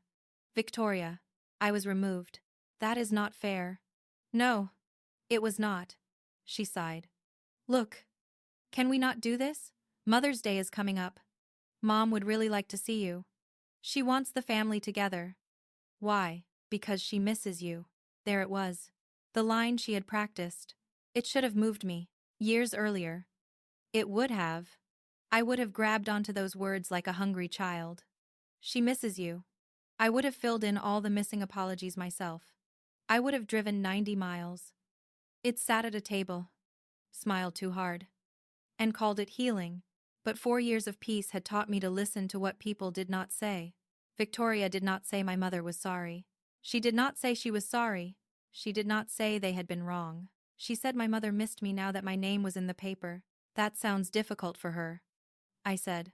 Victoria went quiet. I'm not sure what that means. It means I hope she gets the support she needs. Ingrid. There it was again. My name turned into a warning. I felt the old tug. Be nice. Be easy. Do not make this uncomfortable. Then I remembered the screenshot. All my successful children. Lowly teacher. I no longer see her as my daughter. I'm at work, I said. Please do not call this number again. Ingrid. Wait. I hung up. My hands were shaking. But not from fear. From the effort of not handing her the old version of me. That night, I called Rachel. Is my mother sick? I asked. Rachel snorted so loudly I had to move the phone from my ear. She was at the spa yesterday. Posted a picture from the eucalyptus steam room. Of course she was. She is not sick, Rachel said. She is embarrassed. People are asking questions. What kind of questions? Why they did not know you were superintendent. Why you never come to family events. Why she said you were overseas when the article says you've been working in Virginia schools for years. I closed my eyes. So this is damage control. It is absolutely damage control. Rachel hesitated. What? I asked. There's more. With the Fairbanks family, there was always more. They never stopped at one bad idea when 3 could fit in the cart. Rachel sent me a screenshot from the group chat. My mother had written, "Wonderful news. Ingrid is being honored at the state teacher ceremony next month." It will be televised. I have confirmed our attendance. We will arrive early. Sit in the family section. And join her on stage for photos. Victoria. Wear your red Valentino. Bradley. Bring Carolyn. This is an opportunity to show everyone that the Fairbanks family stands together. I read it standing in my laundry room. Holding a towel. A towel. That is what I remember. White. Warm from the dryer. Folded halfway in my hands, while my mother planned to invade the biggest public moment of my career, like she was reserving a cabana. This is an opportunity. Not. I want to make things right. Not. I need to apologize before I show my face. Not. Does Ingrid want us there? An opportunity, Victoria replied. Already picked out my dress. Should I bring flowers? Bradley wrote. I will clear my schedule. Good PR move. Good PR move. I stood there and felt the last soft, foolish corner of hope close like a door. They did not want me. They wanted access. They wanted photographs. Headlines. Proof that they had always supported the daughter they had privately discarded. They wanted the family section, the stage lights, the governor's handshake, and the right to say, we always knew she was special. No, they had not known. They had been told. Many times. By me. By my work. By every child I had helped and every classroom I had stayed late for. They simply had not cared until other people started clapping. Marcus found me still standing by the dryer. I handed him the phone. He read the screenshot. And his expression changed in a way I rarely saw. Marcus did not anger loudly. His anger got quiet and precise. They're planning to hijack your ceremony, he said. Yes. What do you want to do? I took the phone back and looked at my mother's message again. 4 years earlier. She had used a group chat to remove me from the family. Now she was using that same family to put herself back into my story. The nerve would have been impressive if it had not been so predictable. I could tell security not to let them in. I said, you could, but then they get to say I blocked my own mother from attending. Poor Margaret. Krull Ingrid. Same old play. New costumes. Marcus leaned against the dryer. So what are you thinking? I folded the towel slowly. That sounds small. But I needed something ordinary in my hands, while I made a decision that would change everything. I'm going to let them come, I said. Marcus watched me carefully. I'm going to let them sit there. Let them wear the dress. Bring the flowers. Smile for cameras. Whatever little performance they planned. And then, I looked toward the kitchen, where Lily's drawing was still pinned near my work bag. 3 stick figures. Yellow sun. My mom. My dad? Me. Then I'm going to thank my family. Marcus understood before I said the rest. His face softened. You mean us? I mean the family that showed up. For the first time that day. I smiled. Not happily. Clearly, I don't need to expose them. I said. I don't need to shout. I don't need to read the screenshot unless they force my hand. I just need to tell the truth. Marcus nodded. And if your mother tries to step into it, then I will remind her of the boundary she created. The next morning, I called Dr. Eleanor Hart and told her enough. Not every wound, not every holiday. Just enough for her to understand that my biological family had not been invited into the ceremony as part of my support system. Eleanor listened without interrupting. When I finished, she said, Ingrid, nobody gets to rewrite your life on a stage you earned. I sat at my desk with tears in my eyes and did not try to hide them. Thank you, I said. No, she replied. Thank you for trusting me with the truth. 3 days later, she called back. Her voice was calm, but there was steel under it. Your mother contacted the ceremony coordinator, she said. She asked to speak during the family remarks portion of the program. I actually laughed. I had to. Of course, Margaret Fairbanks did not just want a seat. She wanted a microphone. She wanted to speak about raising you. Eleanor continued. Raising me, I said. Yes. I denied the request. I closed my eyes. Thank you. You earned that ceremony, Eleanor said. Your students earned your attention. Your teachers earned your leadership. Your husband and daughter earned their place beside you. Anyone else can sit quietly or leave. That was Eleanor Hart. No embroidery. No nonsense. Just truth with sensible shoes. When the call ended, I sat alone in my office for a long time. Outside my window, buses lined up for dismissal. Teachers walked students to the curb. Children waved papers, dragged backpacks, forgot jackets, remembered jackets, and shouted goodbye with all the volume their lungs could manage. This was the world I had chosen. Not lowly, not lesser, real.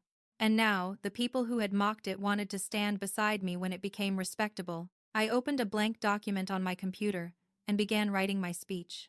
I did not write my mother's name. I did not write Victoria's. I did not write Bradley's. I wrote Marcus. I wrote Lily. I wrote Dr. Hart. I wrote Maple Creek. I wrote the teachers who had stayed. I wrote the students who had taught me more than any degree ever could. Then I stopped and read the thank you section out loud. It was short, clean, true.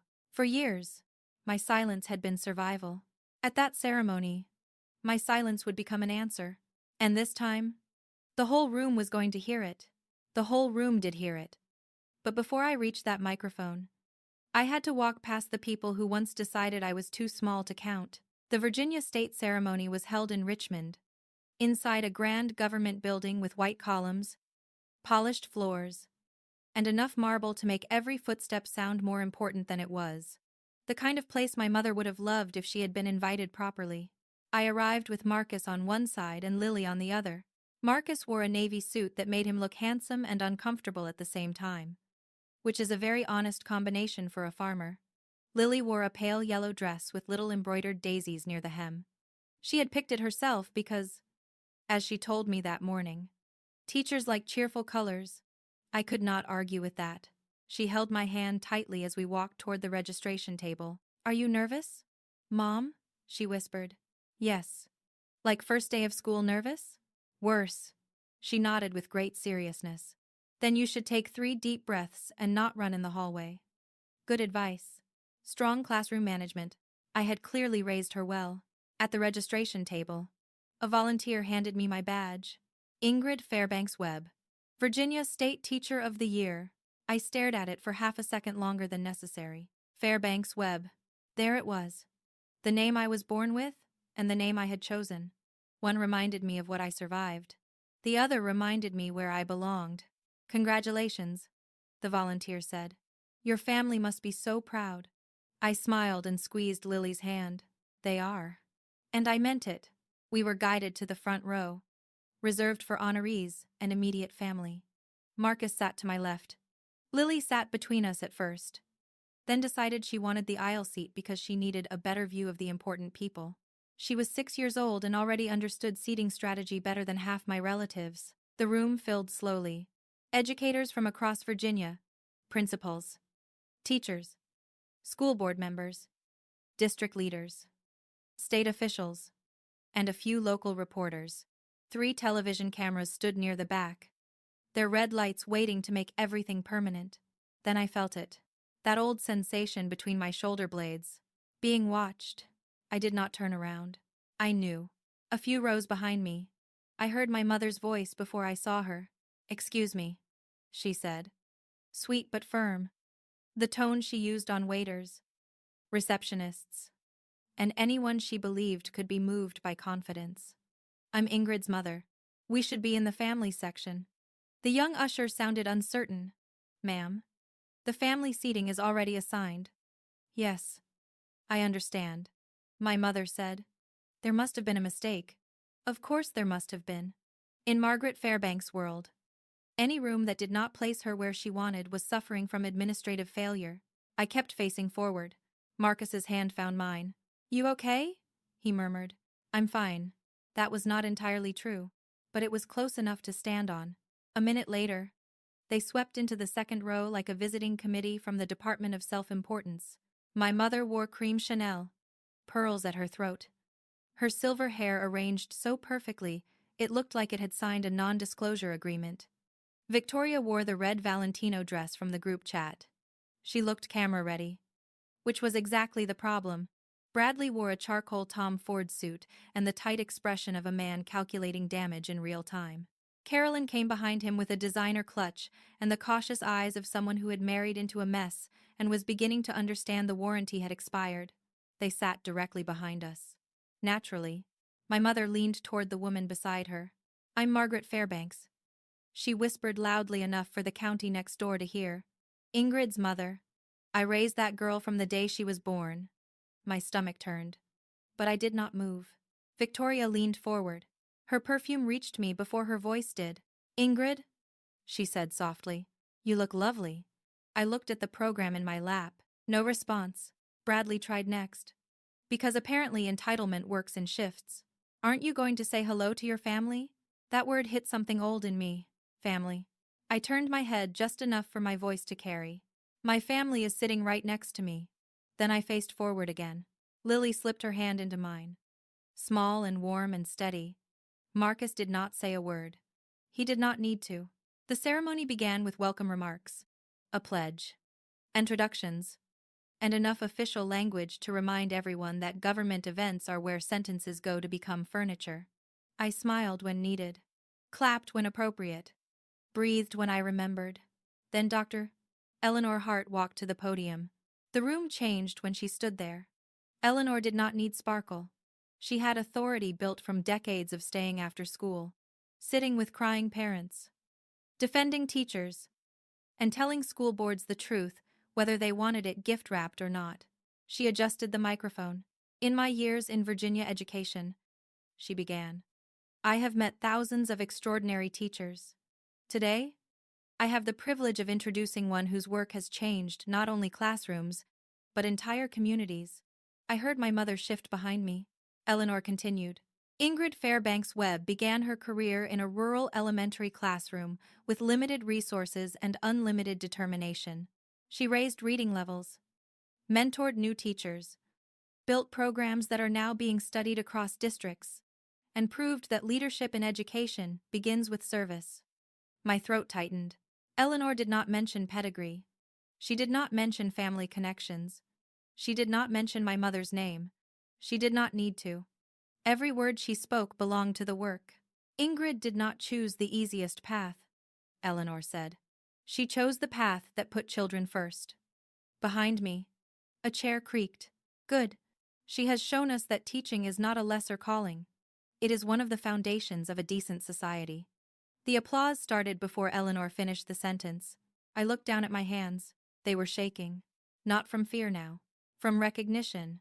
The word my mother used to shrink me had just been honored in a room full of people who understood its weight. Eleanor smiled toward the front row. And today, we also recognize the family who has stood beside her with love, patience, and support. Her husband, Marcus Webb, and her daughter, Lily. The camera turned toward them. Toward Marcus, who looked like he would rather wrestle a tractor than be filmed. Toward Lily, who sat up straight and gave a tiny wave like she had been born for public life. Not toward the second row, not toward Cream Chanel, not toward Red Valentino. I heard a sharp breath behind me. Eleanor lifted her hand toward the stage stairs.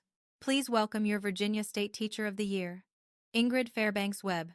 The room rose in applause. I stood. Marcus squeezed my hand once before letting go. Lily whispered, Don't run in the hallway. That nearly made me laugh. And honestly, it helped. I walked to the podium. The lights were bright. The microphone waited. 500 faces looked back at me. And somewhere in that crowd sat the woman who once told them, in her own way, that I was not worth claiming. I placed my notes on the podium. Thank you. Dr. Hart, I began. And thank you to the Virginia Department of Education, the governor's office, and every educator in this room who knows exactly how heavy and beautiful this work can be. I looked out at the teachers first, not the cameras, not my mother, the teachers. When I started teaching, I did not know if I would last a semester. I had good intentions, a lesson plan that looked better on paper, and shoes that were not nearly comfortable enough. Soft laughter moved through the room. The hours were long. The pay was modest. The work followed me home in tote bags, email inboxes, and the faces of children I worried about long after the final bell. I paused. Some people questioned whether teaching was a path worth taking. The room went quiet. Behind me, I could feel my mother listening. I let the silence breathe. But here is what I learned. Teaching is not about proving your worth to people who measure success by salary, status, or what looks impressive at a dinner table. Teaching is about showing up for children who need someone steady. It is about believing in a student before that student knows how to believe in themselves. A woman in the third row wiped her eyes. I continued. I have watched children walk into classrooms carrying grief, hunger, fear, shame, and hope so fragile they barely knew how to hold it. And I have watched teachers meet them with patience, structure, in more, and love. That is not lowly work. That is nation building one child at a time. The applause came hard and fast. I waited. Then I reached the part that mattered. I want to thank my colleagues at Maple Creek Elementary, who taught me that a school is not a building. It is a promise kept every morning. I want to thank Dr. Hart, who saw leadership in me long before I had the courage to see it in myself. I looked toward the front row. And I want to thank my family. I saw my mother move. I did not look at her. My husband, Marcus, who believed in me when I had forgotten how to believe in myself. And my daughter, Lily, who taught me that love is not something you earn by being impressive. It is something freely given. Every day. In small, ordinary ways. I stopped. That was the list. The room waited for one more name. I gave them none. Then I looked back at my notes and began the closing line. In every classroom, there is a child wondering if they matter. Ingrid. My mother's voice cut through the room. Not loud enough to sound wild, just loud enough to wound. I stopped. 500 heads turned. I kept both hands on the podium. Ingrid. Sweetheart, she said, standing now. Surely you did not forget your own mother. There it was. The performance. The wounded mother. The ungrateful daughter. The public appeal designed to make everyone choose manners over truth. She stepped into the aisle. My heart pounded once. Hard. Then steadied. A security guard near the wall noticed and began moving slowly in her direction. My mother smiled toward the audience. One hand pressed lightly to her chest. I would just like to say a few words about my daughter, she said. About how proud I am of everything she has become. I looked at her for the first time in 4 years. Not through a phone screen. Not through memory. There she stood in cream Chanel, wearing motherhood like a borrowed coat. Mrs. Fairbanks, I said into the microphone. The room went silent. Her smile flickered. Thank you for attending, I said.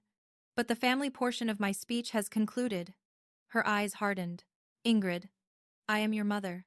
The old version of me would have frozen. The old version of me would have apologized into the microphone. The old version of me would have protected her reputation at the cost of my own dignity. But that woman had spent 4 years learning how to breathe outside the Fairbanks house. I leaned slightly toward the microphone. You said you no longer saw me as your daughter. The sentence landed in the room like a dropped glass. My mother went still. I continued, calm and clear. 4 years ago. In a family group message, you said I had chosen to be a lowly teacher. You said I was no longer part of your family. You asked everyone not to mention my name on Mother's Day. A murmur moved through the audience. Victoria whispered something sharp behind me. Bradley stood halfway, then sat back down. Good legal instinct. For once, my mother's face drained of color. That was taken out of context. She said. No, I replied. It was taken by screenshot. A few people gasped. Someone in the back made a sound that might have been a laugh and then wisely turned it into a cough. I have simply honored the boundary you created, I said. Today, I thanked the family that stood beside me. The family that did not require me to become impressive before they loved me. The security guard reached my mother and spoke quietly to her. She did not move at first. For the first time in my life, Margaret Fairbanks had no room to control the story. No dining table to arrange. No guest list to edit. No daughter willing to disappear for her comfort. Then, from somewhere near the middle of the room, an older woman stood and began clapping. Slowly, deliberately. A teacher. I think you could tell by the cardigan, the sensible shoes, and the look of someone who had handled more nonsense than any human should. Another person stood, then another, then rose. The applause rose. Not polite this time, but fierce. 500 educators stood in that chamber and gave me what my mother had withheld for 34 years. Respect without conditions. I gripped the podium as my eyes burned. The security guard gently guided my mother back toward her seat. She moved stiffly, like her body had remembered how to walk, but her pride had not. Victoria reached for her arm. My mother shook her off. Bradley stared at the floor. I looked at Lily. She was standing on her chair now, clapping with both hands over her head, face shining with pride. Marcus stood beside her, eyes wet, clapping slowly like every sound was a promise. I smiled at them, only them. When the applause finally softened, I turned back to the microphone. As I was saying, I said, and a ripple of warm laughter moved through the room. In every classroom, there is a child wondering if they matter. Our job is to answer yes before the world teaches them no. I finished my speech with a steady voice. I accepted the award. I shook the governor's hand. I posed for photographs with Marcus and Lily. Not once did I look back at the second row, because the moment my mother had planned to steal had become something else entirely. Not revenge, not humiliation for sport, a correction. For years, she had told the world who I was. That day, in front of everyone, I finally answered.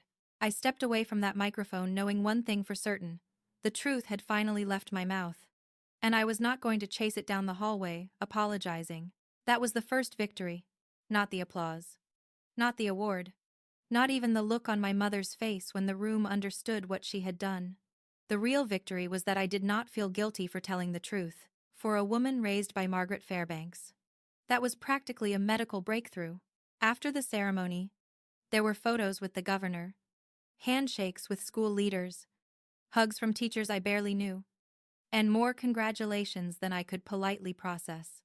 One superintendent from Southern Virginia held both my hands and said, "I have wanted to say something like that to my own family for 30 years. That is the thing about truth. When one person finally says it out loud, other people start recognizing their own silence." Lily stayed glued to my side the whole time, proudly telling anyone who would listen, "That's my mom." Marcus stood behind us, steady as ever, looking both proud and ready to block anyone who came too close with bad intentions, which was good, because my family had not finished embarrassing themselves. I had just stepped into the hallway when I saw them moving toward me. My mother came first. Victoria and Bradley followed close behind her like expensive backup singers. Carolyn stayed several steps back. Smart woman. She had the look of someone who suddenly remembered she had married into this by choice and was now reviewing her options. "Ingrid," my mother said. Her voice was low now. No stage sweetness. No wounded mother performance. Just anger wearing pearls. "We need to speak privately." I looked around the hallway. Educators were still passing by. A reporter stood near the wall with a notebook. Dr. Hart was across the room, watching with the calm alertness of a woman who had handled school board meetings and kindergarten meltdowns. "Basically, she feared nothing. If you have something to say." I told my mother. "You can say it here." Her eyes sharpened. "You humiliated me." "No," I said. "I quoted you." Victoria stepped forward. Her red dress looked less powerful under fluorescent hallway lights. Expensive fabric can only do so much when the person wearing it has the moral posture of a wet napkin. "We came here to support you," she said. I turned to her. "You came here for pictures." Her mouth opened, then closed. I pulled out my phone and opened the screenshot Rachel had sent me years before. My hands were steady now. That surprised me. "Maybe your body knows when the old fear has finally expired." I held the screen where they could see it. My mother wrote that I was a lowly teacher and no longer her daughter. "You responded with a heart," Bradley wrote. "Understood, Mom.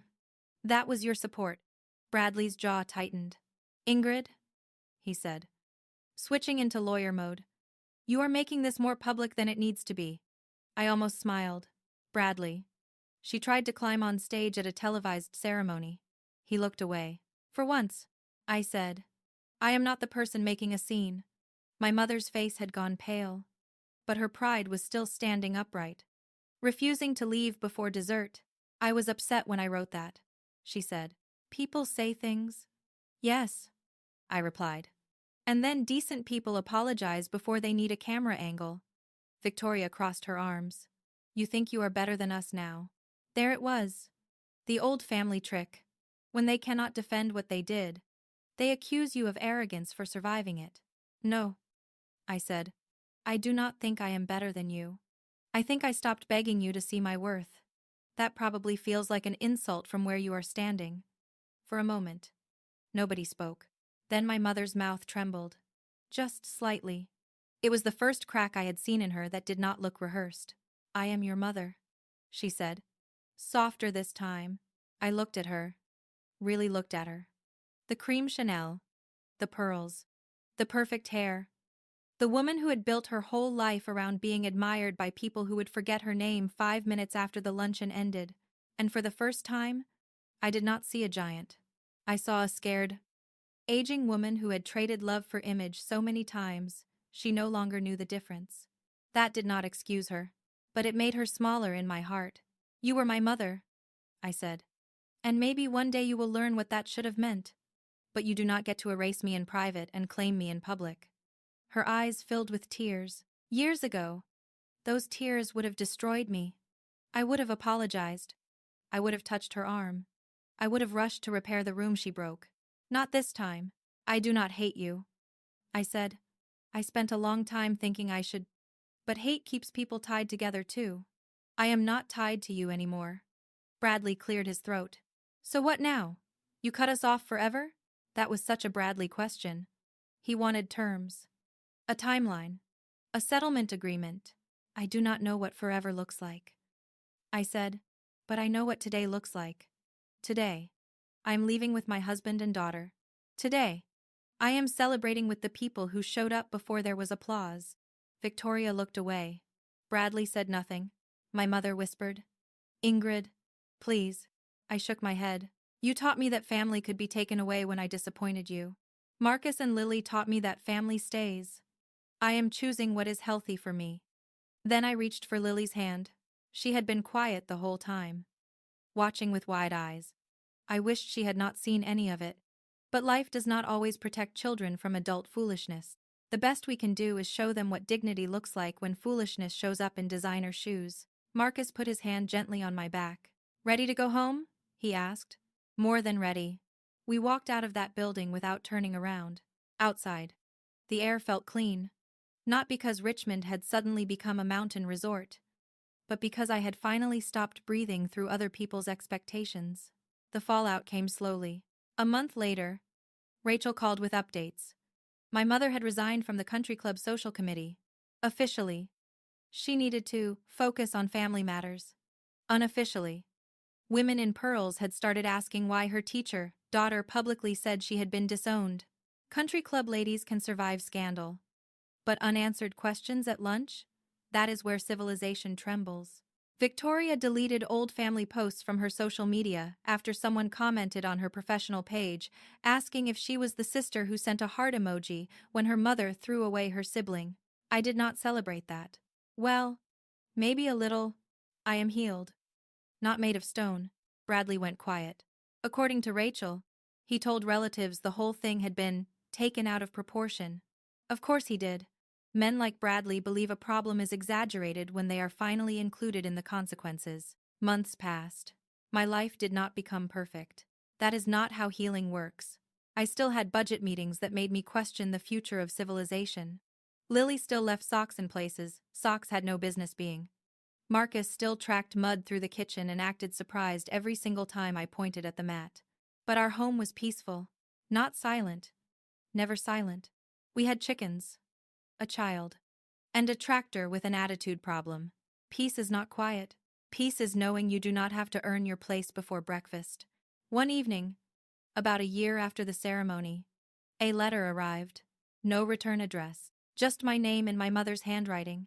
I sat at the kitchen table holding it for a long time. Marcus saw it and sat across from me. You do not have to open it, he said. I know. I opened it anyway. The letter was written on thick cream stationery. Because Margaret Fairbanks could apologize and still choose paper that looked expensive enough to have opinions. Dear Ingrid, I have written this letter many times. Each time, I tried to explain myself. Each time, I sounded like a coward. The truth is that I was wrong. Not misunderstood. Not taken out of context. Wrong. I was ashamed of your choices because I was afraid of what they said about me. I cared more about how our family looked than how my daughter felt. There is no excuse for that. You did not deserve what I said. You did not deserve the silence afterward. You did not deserve to spend years believing you were less because you chose a life of service. I am sorry. You owe me nothing. Not a phone call. Not forgiveness. Not a place in your life. I only wanted to say the words I should have said years ago. Your mother. If that word can ever mean what it should have meant. I read it twice. Then I folded it and put it in the kitchen drawer. Marcus watched me carefully. What are you going to do? I do not know, I said. And for the first time, not knowing did not feel like weakness. It felt like freedom. Because forgiveness is not a door other people get to kick open because they finally found the right words. Forgiveness, if it comes on your timeline. And sometimes the healthiest answer is not yes or no. Sometimes it is, I will think about it while I keep living my life. That is what I did. I kept living. I kept going to work. I kept fighting for teachers. I kept cheering for students who thought nobody noticed them. I kept coming home to a little girl who called me mom without hesitation and a husband who loved me best when I was tired. Messy. And not impressive at all. And slowly, I understood the lesson my family had taught me by failing it. Blood can make relatives. Only respect makes family. If someone only loves you when you make them look good, that is not love. That is marketing. If someone punishes you for choosing a meaningful life over an impressive one, that is not wisdom. That is insecurity with a nicer outfit. And if someone hurts you, then demands forgiveness before they have done the work of accountability. You are allowed to protect your peace, especially then. I am not telling you to hate your family. Hate is heavy, and most of us have carried enough. I am telling you that you do not have to keep handing people access to your heart just because they know your childhood nickname. You can understand why someone is broken without letting them break you again. You can forgive in your soul and still keep your door locked. You can love someone from a distance so far away they cannot reach your peace with their dirty hands. As for my mother, maybe one day we will talk. Maybe we will sit across from each other in a quiet room. And she will listen without defending herself. Maybe I will tell her what those years cost me. Maybe she will finally understand that the daughter she called lowly was the one who learned how to stand tall without her. Or maybe that day will never come. Either way, I am no longer waiting by the phone. My life is here now, at a farmhouse table with scratched wood and too many crayons in the drawer. In a school district where teachers know I will fight for them. In a little girl's drawing taped above my desk. In a husband's hand reaching for mine after a long day. That is my family. That is my success. And if there is one thing I want you to take from my story, it is this. Never shrink your life to fit inside someone else's pride. The people who truly love you will not ask you to become smaller so they can stand taller. They will pull out a chair. They will make room.